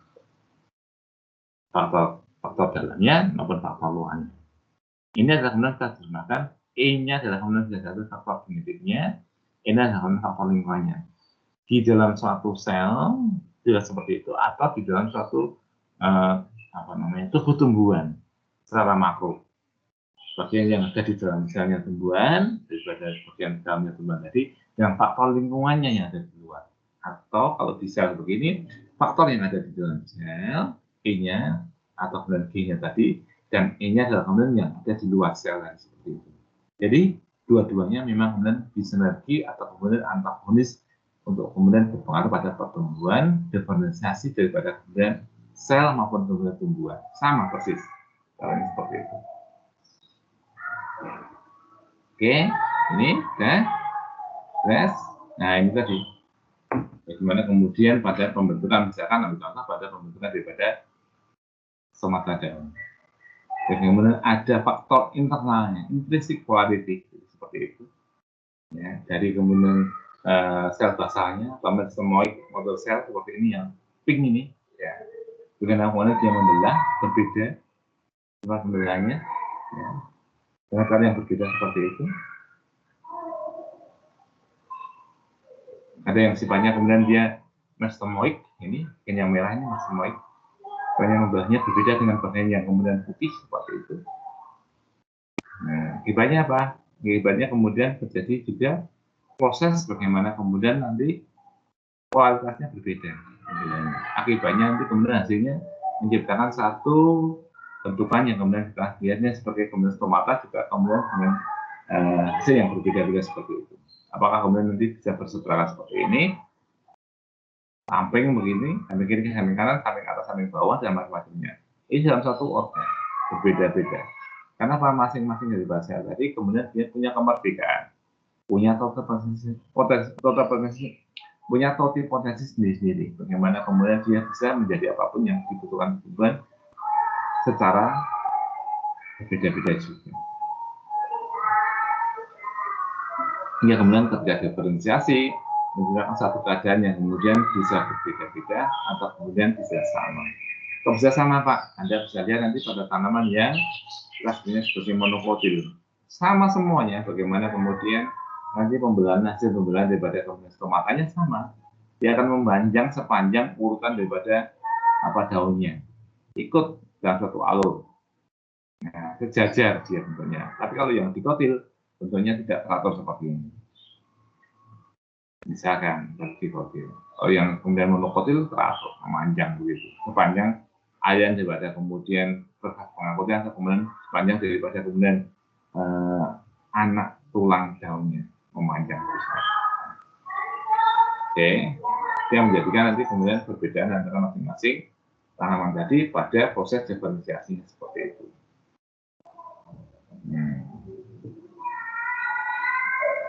Oke, kemudian ini yang kemudian kita lihat yang nama oleh kita. Kalau tadi kan di bagian dalam dari luar tumbuhan yang kemudian kita susah untuk mengamatinya. Kalau yang ini adalah nampak dari luar, yang kita sebut sebagai kemudian morfogenesis, di mana kemudian terjadi hubungan pertumbuhan antara satu bagian tanaman dengan bagian yang lainnya. Namanya morfogenesis. Misalkan pada organ, jadi kemudian dia punya panjang atau organ yang punya perbandingan yang berbeda, hingga kemudian menjadi bentuk organ yang kemudian berbeda. Misalkan kemudian bagaimana di akar bentuknya kemudian jadi serabut dan macam-macamnya. Oke.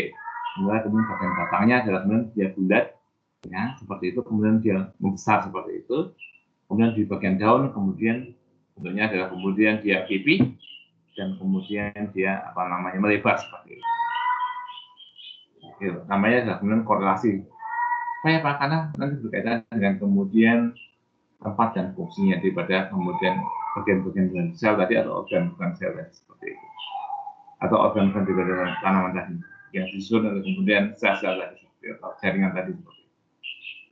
Kemudian antar organ ada satu istilahnya kemudian satu istilahnya bukan ego ya, tapi kemudian satu pengertian dalam tanda kutip seperti itu, bahwa suatu organ itu tidak akan tumbuh sebelum organ tertentu lainnya kemudian selesai tumbuh. Bunga tidak muncul sebelum kemudian batangnya dan daunnya tumbuh. Biji tidak muncul sebelum bunganya muncul.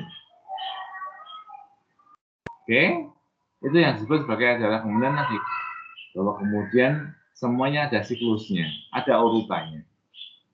Sama seperti kalau kita belajar morfologi zaman dulu, bagaimana kemudian urutan daripada daun itu kan melingkar seperti kemudian alas daun jam.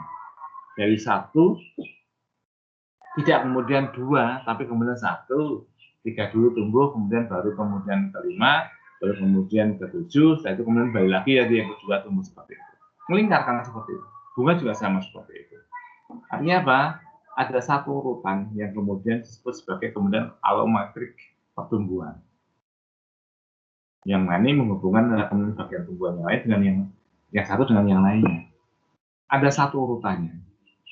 Supaya kemudian tidak terjadi namanya pertumbuhan yang abnormal atau pertumbuhan yang kemudian melebihi daripada kemudian kemampuannya dia seperti itu. Jadi semuanya terprogram, semuanya kemudian di dalam suatu arrange atau aturan yang sudah dia punyai dari kemudian nenek moyang seperti itu. Oke. Nanti analisis morfogenesis tadi menunjukkan bahwa bentuk organ ditentukan oleh apa? Arah pembelangsangnya. Arah pembentangan selnya dan perbedaan kecepatan pertumbuhan pada bagian yang berbeda tadi. Arahnya tadi bagaimana? Ke atas ke bawah, arah pembentangannya juga sama, ke atas, ke samping dan macam-macamnya tadi. Ya, yang main tetap sel. Kenapa? Ini adalah inti. Ingat bahwa sel adalah kemudian struktural terkecil dari tubuh makhluk itu. Berarti yang bekerja sebetulnya siapa? Ya sel tadi sebetulnya yang bekerja. Nah, nomor 3 adalah perbedaan kecepatan pertumbuhan pada bagian yang berbeda tadi. Misalnya bagian di bagian tajuk dengan bagian batang pasti kemudian berbeda kecepatan. Nanti kemudian morfogenesisnya kemudian menjadi satu hal yang kemudian kita amati adalah kemudian seimbang seperti itu. Mekanisme pengaturan korelasi tadi alometrik tadi ditentukan apa? Ditentukan kemudian faktor di dalamnya, genetiknya dan faktor fisiknya, faktor hormon dan faktor fisiknya. Bagaimana kemudian bentuk radio ditentukan dan kemudian batas kemampuan mentransport air dan hara. Ya sumbernya pasti. Sumber apa? Sumber daripada kemudian air dan hara ini. Yang menentukan semuanya. Karena Pak, kalau tidak air dan hara, dari mana? Kan kemudian cadangan makannya sudah habis. Bibisnya kan sudah habis dipakai untuk pertumbuhan di awal. Nah, ini kemudian kalau tajuk kan munculnya belakangan setelah kemudian tanaman sudah dewasa. Tanaman sudah bisa membentuk yang kita sebut sebagai kemudian daunnya, batangnya, dan daunnya lengkap seperti itu. Nah, kemudian dia kebutuhannya dicukupi oleh siapa? Kemudian dicukupi oleh lingkungannya tadi. E-nya tadi, environment-nya yang kemudian mencukupi semuanya. Baik air maupun kemudian haranya yang digunakan apa? Untuk tumbuh berkembang daripada selnya tadi. Yang oleh kelihatan kita adalah kemudian apa tajuknya semakin bertambah besar, batangnya juga bertambah besar, akarnya kemudian tambah semakin melebar dan macam-macamnya. Nah itu yang ditentukan oleh supportnya, yaitu adalah kemudian air dan hara yang didapatkan daripada daripada environment-nya, lingkungan sekitarnya. Nah, oke, yang mempengaruhi daripada tadi alometridnya daripada tumbuhan tadi, pertumbuhan daripada alometridnya. Ya, kemudian nanti bentuknya bisa beragam seperti ini, misalkan contoh, tidak ada contohnya adalah kemudian daun. Ya, kemudian nanti bentuknya berbeda-beda. Ya, seperti ini. Karena genetiknya sudah berbeda. Kemudian environment-nya juga kemudian jadi juga berbeda, sehingga menyebabkan terjadi perubahan yang berbagai macam seperti ini. Nah, hingga kemudian terjadi variasi pada masing-masing tanaman tadi, baik daunnya, baik buahnya, dan macam-macam, termasuk lajunya tadi yang saya ceritakan tadi. Jadi satu variasi.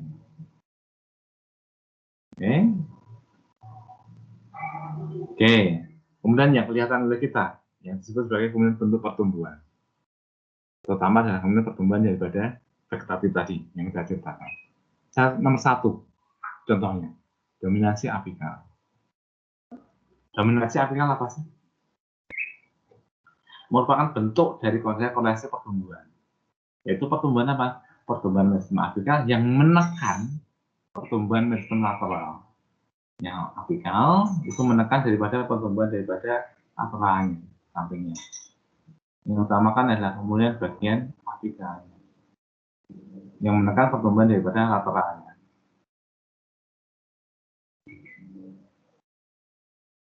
Namanya dominasi apikal. Dipatahkan gampang, dipotong bagian potong. Pasti kemudian yang lateral akan tumbuh. Namanya dominasi apikal. Ini sudah dibawa dari lahirnya pertumbuhan seperti itu. Tapi yang diutamakan pasti kemudian ada satu dulu di bagian ujungnya. Kalau kita atau kemudian herbivora memakan bagian ini, yang tumbuh nanti bagian lateralnya yang tumbuh. Yang seperti itu. Itu sudah kemudian hukum alamnya seperti itu.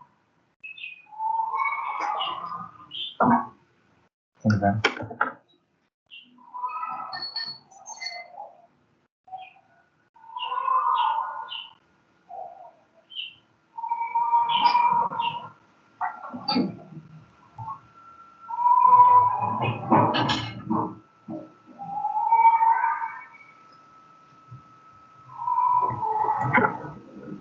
Mohon maaf karena ada tukang yang baru bekerja, nah takutnya bisa mengganggu kuliah kita.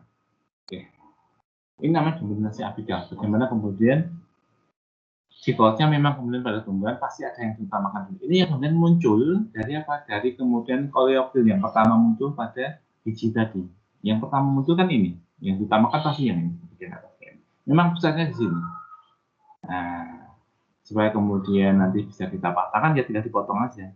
Hingga kemudian auksinya tidak terbentuk, hingga kemudian apa? Kemudian nanti yang bekerja bagian aksiliernya ini bekerja semuanya, seperti itu. Contohnya, ini merupakan koleksi pertumbuhan tadi. Yang di apikal, yang apikal tadi menekan yang aksiler seperti itu. Contoh daripada kombinasi pertumbuhan yang kita lihat.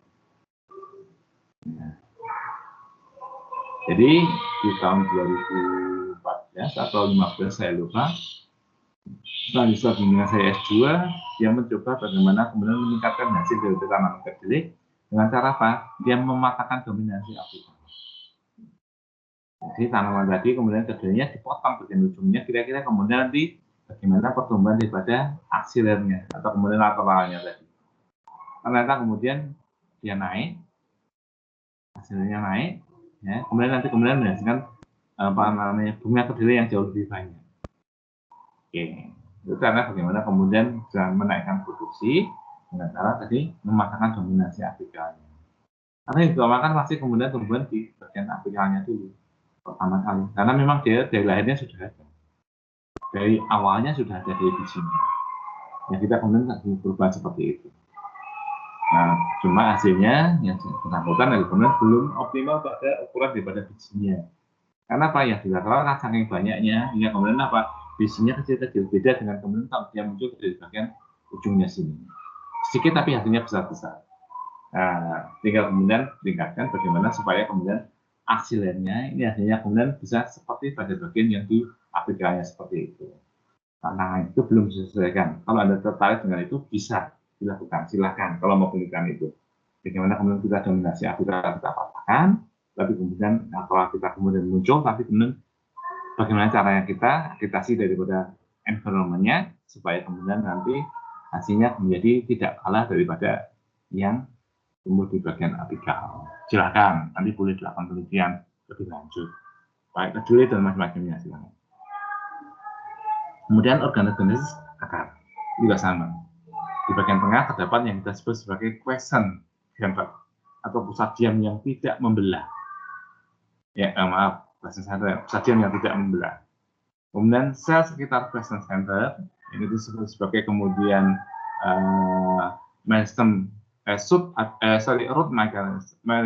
root apical mechanism itu yang aktif membelah ke segala arah.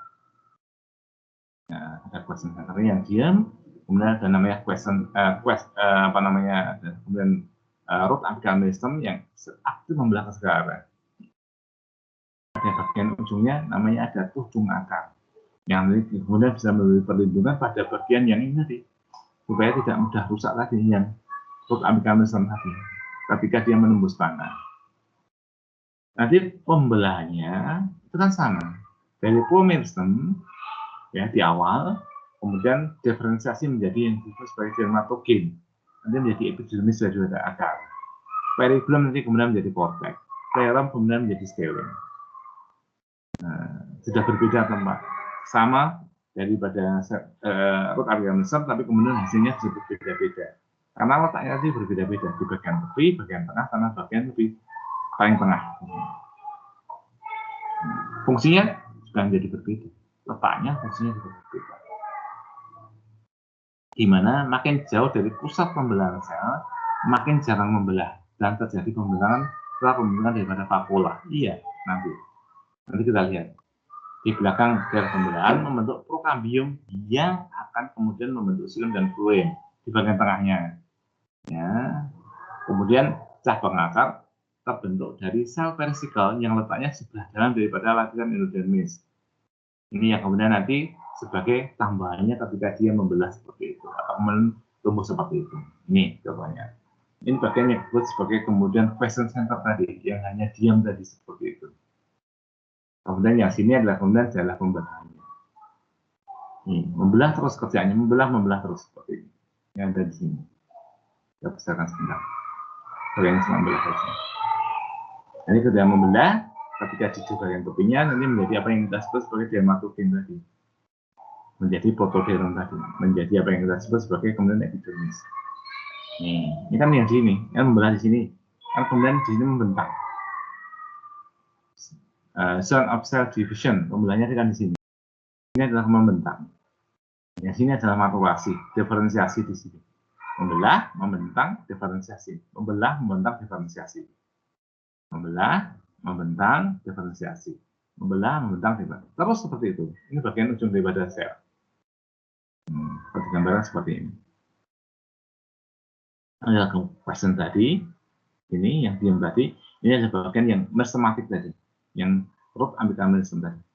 Membelah, setelahnya adalah kemudian membentang, terus di atas kaki adalah kemudian diferensiasi. Terus seperti itu.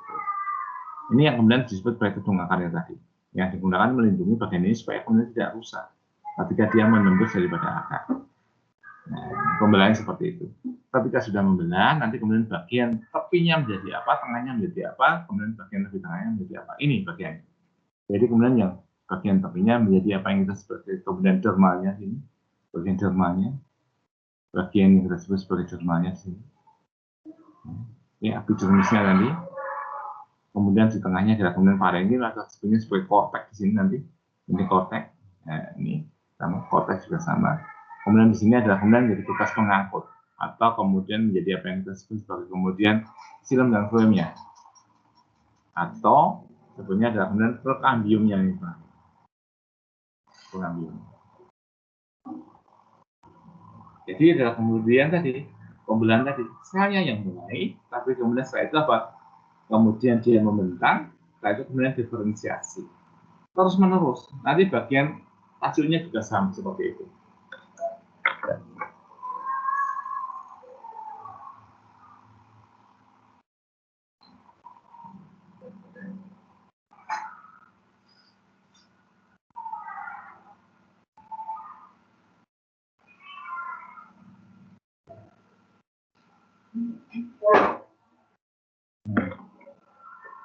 Jadi terus-menerus seperti itu. Jadi membelah, kemudian ini membentang, elimination ini, kemudian nanti diferensiasi. Ya, kemudian kita lihat bahwa kemudian nanti akarnya kemudian menjadi akar yang kemudian utuh seperti yang kemudian kita lihat. Tapi bagian ini terus saja membelah seperti itu. Yang main siapa ya? Main adalah kemudian sel-sel yang sistematik tadi, yang di bagian ujungnya tadi, sel lagi yang main. Kembali juga nanti terbentuk juga yang kita sebut tadi. Ada namanya rambut-rambut akar, dan juga nanti kemudian ada akar lateral. Oke, ya ini semuanya seperti itu. Membelah, membentang, diferensiasi. Membelah, membentang, diferensiasi. Hingga letaknya berbeda-beda tadi dari luar ke dalam seperti itu. Oke, juga sama nanti kalau kita cross section seperti ini. Bagaimana kemudian yang sudah kita lihat di bagian atasnya, bukan bagian bawahnya, di bagian atasnya nanti kemudian kita lihat seperti itu. Nanti kemudian diferensiasinya ada, kemudian ada epidermisnya, ada korteksnya. Ini adalah namanya adalah kemudian strelanya di sini. Epidermis, korteks, strela. Epidermis, ground tissue, korteks, kemudian ada namanya kemudian bagian tengahnya, strelanya. Seperti ini. Ini bekas pengangkutnya. Ini masih tumbuh terus, dan kemudian ada namanya kemudian di sini ada prokambiumnya. Ya, kemudian yang bisa membesar seperti kemudian yang terdapat di bagian atas. Itu adalah kemudian tadi buktinya bahwa kemudian terjadi pertumbuhan tadi pada seluruh bagian daripada tanaman tadi seperti itu. Kembali nanti kemudian kadang-kadang muncul yang kita sebut sebagai kemudian apa cabang akar. Munculnya dari mana tadi? Kan bagian dalam daripada endodermis.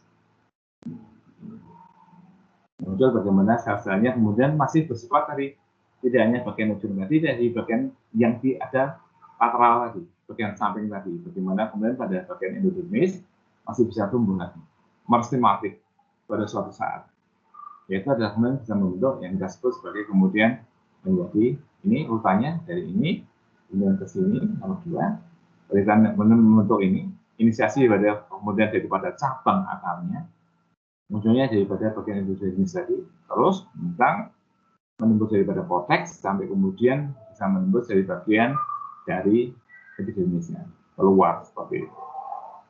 Nah, itu yang disebut sebagai kemudian tadi pertumbuhan tadi dan diferensiasi yang lebih lanjut seperti itu. Jadi kalau dilihat di akarnya bagaimana kemudian rupanya ya ini dulu yang di awal. Ada pembelahan dulu, oke sudah, kemudian diferensiasi menjadi bagian-bagian yang nanti terletak bagiannya di bagian tepi, bagian tengah, dan bagian lebih tengah lagi. Ada protoderm, kemudian menjadi korteks, kemudian nanti menjadi prokambium yang ada di tengah, menjadi apa yang kita sebut sebagai ada kemudian bekas pangangkutnya ada silum dan phloem. Ini adalah kemudian rangkaian daripada kemudian pertumbuhan daripada akar. Hukumnya pakai hukumnya adalah kemudian ini. Mau kemudian nanti pertumbuhannya adalah kemudian misalkan dia menjadi lebih besar lagi, misalkan pada tanaman-tanaman yang kemudian dikotil begitu, ini yang nanti bekas ya akarnya sini prokambiumnya. Bagaimana kemudian nanti membentuk juga nanti ada phloem dan kemudian silum yang kemudian sekunder sehingga akarnya kemudian menjadi lebih besar lagi seperti itu.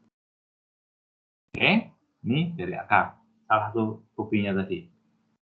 Kemudian yang batang bagaimana Pak? Batang juga hampir sama. Karena Pak, pada akar, batang, daun itu prosesnya hampir sama. Jadi pada sel inisialnya, kemudian setelah itu kemudian dia akan membelah semuanya. Nanti tinggal kemudian bagian tepinya menjadi protoderm, epidermis, kemudian bagian tengahnya menjadi prokambium, jadi prokambium menjadi benar-benar pengangkutnya.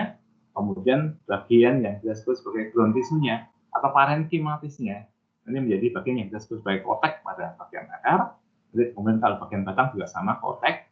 Nanti pada bagian daun namanya adalah kemudian nanti menjadi mesofilnya di tengah seperti itu.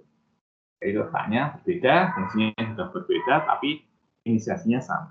Yaitu adalah kemudian apikal atau kemudian jaringan metamatis, baik kemudian yang apikal atau yang di lateral, jadi seperti itu. Jadi kalau di batang juga sama, bagian-bagiannya kemudian terbagi menjadi polymeristem dan bagian-bagian di bawahnya. Polymeristem adalah kemudian di bagian yang tadi meristematik tadi, kemudian bagian-bagiannya ada protoderm yang di bawahnya, Ya, kalau di batang kan dari atas ke bawah, kalau dari akar dari bawah ke atas. Ada protoderm menjadi epidermis, prokambium menjadi sistem dermnya, kemudian sistem dasarnya, kemudian menjadi dasarnya menjadi parikima atau embulumnya. Kemudian bagian lateralnya juga sama, berasal dari protodermnya tadi. Cuma letaknya kemudian nanti sudah menjadi apa cabang dan kemudian menjadi daun dan macam-macamnya.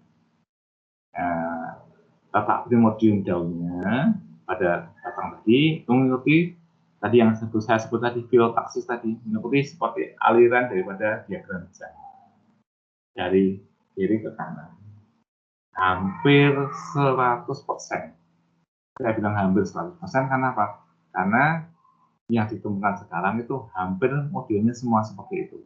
Dari kiri kanan, mengikuti arus dan hujan. Semuanya seperti itu urutannya. Dari kiri kanan, semuanya tumbuhan itu. Urutan daripada organogenesis, daripada kemudian bagian-bagian di batang tadi seperti itu. Ini kalau kurang lagi, Anda bisa lihat di mata kuliah morfologi tumbuhan pada bagian yang disebut sebagai filotaksis. Munculnya seperti itu. Jadi ini bagiannya kan yang disebut sebagai batang, di bagian ujungnya kan seperti ini. Ini adalah kemudian apical sistemnya atau sub apical sistemnya. Ini yang membelah terus menerus. Kemudian bawahnya ini adalah kemudian zonanya adalah kemudian zona pembentangan. Jadi bagian bawahnya lagi adalah kemudian zona diferensiasi. Itu sama dengan kemudian yang muncul di bawah tadi seperti itu. Cuma letaknya berbeda dan kemudian organogenesisnya juga akan berbeda. Di akar tidak ada daun, tapi kemudian muncul tadi ada rambut akar, namanya ada kemudian muncul daripada cabang akar. Kalau sini muncul nanti ada kemudian daun, ada kemudian muncul batang, ada muncul dan macam-macamnya yang ada bagian yang kita sebut sebagai tajuk tadi seperti itu. Ya, sama. Karena sama dari sel-sel yang sistematik tadi. Bagaimana kemudian dia membelah, sehingga kemudian nanti letaknya di bagian mana? Kalau letaknya di bagian tepi ini menjadi protoderm, nanti menjadi epidermis. Nih. Kalau letaknya di tengah, setelah sini, kemudian menjadi apa yang kita sebut sebagai kemudian prokambium, nanti menjadi berkas pembuluh, xilem maupun fluidnya di tengah. Prokambium nanti menjadi primary phloem maupun xilem dan macam-macam. Ketika dia tumbuh di kotil, nah kadang-kadang dia membelah menjadi lebih besar lagi. Nanti muncul yang disebut sebagai kemudian secondary phloem maupun secondary xilem seperti ini. Kemudian bagian di tepinya daripada prokambium atau kemudian di bagian dalam daripada protoderm tadi namanya adalah kemudian jaringan dasar atau green tissue atau green meristem. Nanti menjadi apa yang kita sebut sebagai cortex nanti gitu. Dan turunan. Maksudnya nanti kokambium atau kemudian menjadi gabus dan macam-macamnya. Mungkin di struktur dan fungsi tumbuhan Anda sudah belajar itu. Jadi mulainya juga sama dari sel tadi yang bekerja. Urutannya tadi dari subapical system tadi, ya. Kemudian nanti bagian rel menjadi apa yang disebut sebagai daun, batang dan macam-macamnya semuanya. Nanti ini adalah kemudian fase vegetatifnya. Nah, suatu saat kalau sudah umurnya, sudah saatnya, bagaimana ini tidak terbentuk lagi, tapi fungsi menjadi yang ini. Yang kemudian menjadi apa yang kita sebutnya kemudian nanti dihasilkan induksi pembungaan. Jadi bunga dan macam-macamnya semuanya di sini. Nah, ini berubahnya ketika vegetatif menjadi vegetatif, ya ini munculnya bunga tadi seperti itu. Oke. Kemudian yang daun juga sama. Organogenesis dimulai dengan pembentukan primordial daun. Berasal daripada pembelahan periklinal sel yang terletak di bawah protoderm. Diikuti dengan pembelahan antiklinal sel di bawah lapisannya, di lapisan permukaannya. Kemudian diikuti dengan pembentukan daripada sumbu atau kemudian tulang daun. Semuanya begitu. Dimulai dengan pembentukan primordium daun, primordium daun yang berasal dari pembelahan periklinal sel yang terletak di bawah protoderm. Diikuti dengan protoderm kan di bagian tepinya tadi, di bagian bawahnya, kemudian inisiasi membentuk daun. Oke, jadi di bagian ujungnya tadi tonasnya, protodermnya di bagian bawahnya akan membelah terus. Nanti kemudian menjadi inisiasi untuk kemudian membentuk daun tadi. Nah, dilakukan dengan pembelahan antiklinal. Antiklinal adalah kemudian ke atas daripada sel tadi di bagian di lapisan permukaannya. Nah, itu kemudian terjadi pembentukan sumbu atau kemudian tulang daun. Kemudian baru diikuti dengan pembentukan laminanya atau lembaran daunnya. Bersama dengan kemudian meristem marginalnya, meristem sampingnya yang berada di kedua sisi kemudian daun tadi. Nah, meristem marginal itu ada kemudian formula marginal yang membelah epidermal membentuk epidermis dan formula submarginal membelah dalam berbagai bidang membentuk yang disebut sebagai mesofil tadi, serta berkas pembuluh pada daunnya. Nanti kita lihat nanti gambarnya seperti itu.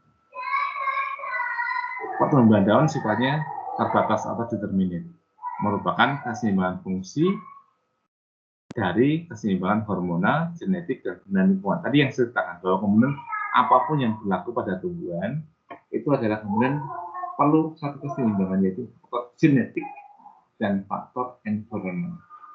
Ini yang kemudian seimbang supaya nanti pertumbuhan daripada suatu tanaman, pertumbuhan itu dia berjalan normal, harus seimbang semuanya. Fenotip yang kemudian kita lihat itu adalah kemudian hasil fungsi daripada genotip sama kemudian environment yang terjadi di dalamnya juga sama. Secara internal di bagian tubuhnya tumbuhan juga sama, semuanya seperti itu. Itu adalah kemudian respon antara kemudian fungsi genotip DNA tadi, ya, pembelahan tadi, dan environment-nya yang bersatu padu supaya kemudian menghasilkan satu pertumbuhan yang normal seperti itu. Jadi sama. Jadi kemudian ketika dari bagian di bagian ini dulu, dari mulai daripada marginal, kemudian dia muncul protodermnya, kemudian menjadi apa yang kita sebut sebagai epidermis bagian atas daripada daun. Kemudian di bawah ada protoderm abaksial, yang menjadi epidermis bagian abaksial, bagian bawah daripada daun. Yang di tengah juga sama berkembang. Menjadi nanti kemudian dia membelah, kemudian dari tadi saya belum mulai tadi membelah terus membelah, kemudian diferensiasi. Kemudian di bagian di bawah protoderm, sasanya kemudian dia membentuk apa yang disebut sebagai lapisan adaksial atau nanti mesofil bagian atas. Atau kemudian menjadi jaringan tiang kalau bentuknya seperti tiang. Ya, palisade misalnya seperti itu. Kemudian bagian bawah juga sama, lapisan abaksial bagian bawahnya, jadi menjadi jaringan spons abaksial yang ada di bawahnya. Bawahnya apa? Nanti bagian tengahnya tadi yang kita sebutnya sebagai kemudian bagian tengah tadi. Isinya apa? Isinya tetap kemudian adalah bekas pembuluh dan jaringan spons tengah. Ya, kalau kita lihat seperti kemudian daun, kita lihat secara kemudian potongan melintang, kan bisa kita lihat bagaimana kemudian bagian tengahnya yang kita sebut sebagai ibu tulang daunnya itu adalah ini, bagian tengah ini. Isinya adalah kemudian bagian tengah adalah kemudian pasti bekas pembuluhnya atau seludangnya kalau kemudian tanaman-tanaman monokotil begitu ya. Kemudian ada jaringan spons tengahnya. Kemudian di bagian sedikit di bagian luarnya dia adalah kemudian lapisan adaksial kalau di bagian atas dan palisade. Oke, kemudian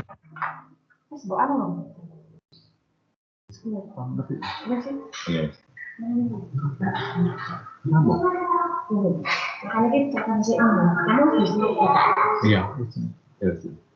Terus kemudian bagian bawahnya daripada lapisan tengah tadi adalah kemudian lapisan abaksial, yaitu adalah kemudian jaringan yang ada di bawah bekas pengangkut tadi, berarti lapisan bagian bawahnya nanti.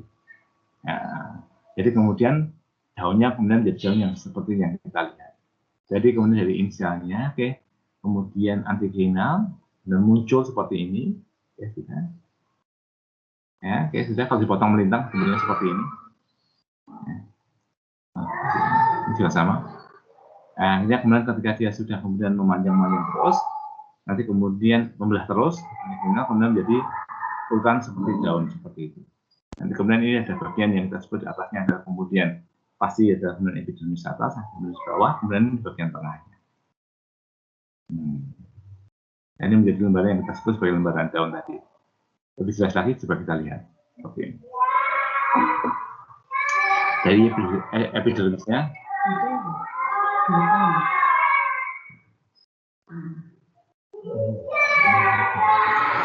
Jadi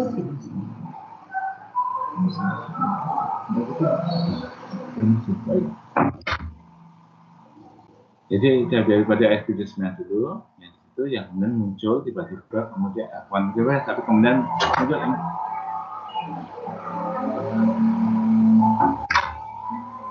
Itu muncul inisialnya, ya kemudian dia membelah inisialnya tadi secara vertikal. Ini merah dan vertikal, tidak kemudian ke samping dan antiklinal ke atas. Nah, ke samping dan ke atas. Nah, terus menerus seperti ini sampai kemudian dia membentang. Oke, sudah. Nanti tinggal kemudian jenis pengalamannya apa? Apakah dia monokotil atau kemudian dia dikotil? Oke, kalau yang monokotil ya tadi vertikal antiklinal tadi ini sudah vertikal dan antiklinal terus.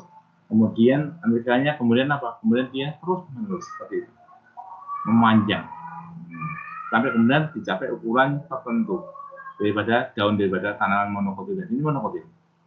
Oke, sudah. Setelah itu kemudian apa? Setelah itu kemudian nanti berkembanglah bagian yang di bagian dasarnya. Itu sudah sampai pada ini, kemudian berkembang bagian lebih bawah lagi. Nanti kemudian menjadi daripada kemudian apakah vagina daun atau putih daun di sini. Ya sudah. Kemudian setelah itu apa? Nanti diikuti dengan kemudian pembentukan daripada kemudian ornamentis yang ada di sini. Apa kemudian ada stomata dan macam-macam yang di sini. Jadi arahnya seperti ini. Dari kemudian sel awal, kemudian membelah, kemudian membentang, kemudian seperti ini bentuknya. Kemudian bagian tengahnya nanti kemudian ada ibu tulang daunnya. Kemudian anak tulang daunnya juga sama mengikuti panjang seperti ini. Kemudian pembentukan daripada kemudian organ stomata juga sama mengikuti ini semuanya. Ya, kalau kita lihat pada suatu tanaman monokotil, tulang daunnya sudah kemudian sejajar, termasuk kemudian nanti stomatanya dan macam-macam. Ikut itu semuanya. Directionnya ke sana, ini bagian atasnya dulu, kemudian bagian bawahnya dia mengikuti. Seperti ini. Jadi dari kemudian satu sel yang di bagian ujung tadi, yang kemudian menjadi inisiasi daripada kemudian daun tadi, yang muncul jadi bentuk daun yang sempurna seperti ini. Kalau yang dikotil bagaimana Pak? Yang dikotil sama. Jadi kemudian yang satu membelah terus, ya memanjang sampai ukuran yang kemudian tertentu begitu. Setelah itu apa nanti kemudian yang berkembang di bagian ujungnya. Ini bisa dibaca pada keterangan ini. Bagian ujungnya berkembang, membesar, oke sudah. Setelah itu kemudian bagian satu dengan yang lainnya tadi mengalami perkembangan yang benar berbeda-beda. Itu berbeda-beda, nanti kemudian terjadi bentuk daun yang juga berbeda-beda pada tanaman dikotil tadi. Apakah ada lekukan, apakah membulat, apakah memanjang, bulat atau dan macam-macamnya. Pembelahnya sama, adalah kemudian antiklinal dan kemudian periklinal. Ke sana dan kemudian ke samping. Nah, sembari dengan ini nanti kemudian terjadi pembentukan apa? Organ yang lainnya. Apakah kemudian di bagian tengah adalah organ pembuluhnya, ataupun kemudian sebaran daripada kemudian dari stomatanya dan macam-macam. Hingga menjadi organ yang lengkap pada tanaman dikotil seperti itu. Hingga nanti bentuknya bisa beragam seperti ini. Nah, tinggal kemudian nanti pembelahannya akan sama di bagian atas, aksial maupun kemudian aksial di bagian bawahnya bagaimana.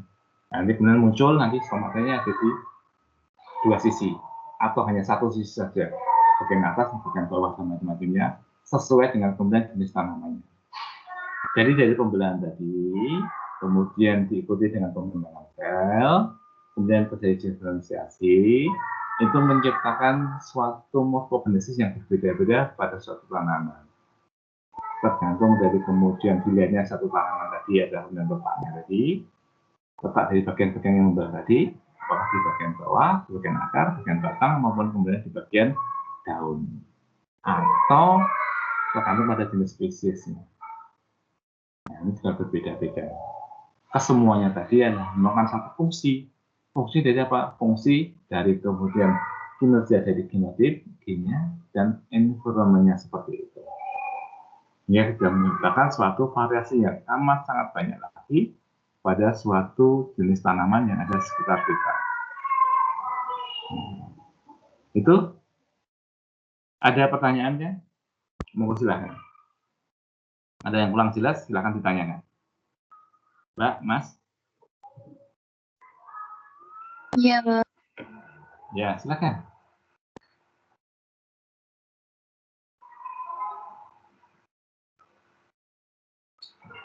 Monggo silakan. Kalau ada pertanyaan. Nah, Mas, masih menyimak saya? Masih ada waktu? Ya.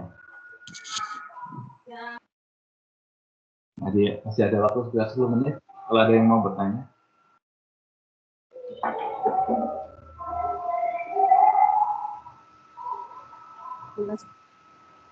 Jelas? Oke. Sudah semuanya? Sudah juga kemudian menyimak dari apa yang sudah di-share daripada Desi ya? Iya, Pak. Ya. Oke. Jadi cukup jelas ya. Ini masih cukup mudah kok untuk pekerjaan. Nanti kemudian yang di minggu depan saya akan cerita lagi tentang pembunuhan generatif. Jadi tinggal meneruskan saja dari pembunuhan sel-sel yang kemudian harusnya tadi masih pembunuhan menghasilkan daripada organ-organ vegetatif, nanti kemudian berubah switch kemudian menjadi organ-organ generatif. Bagaimana kemudian nanti membentuk bunga, inisiasi bunga, kemudian membentuk petala, cephala, dan macam-macamnya. Itu yang masih ceritakan minggu depan.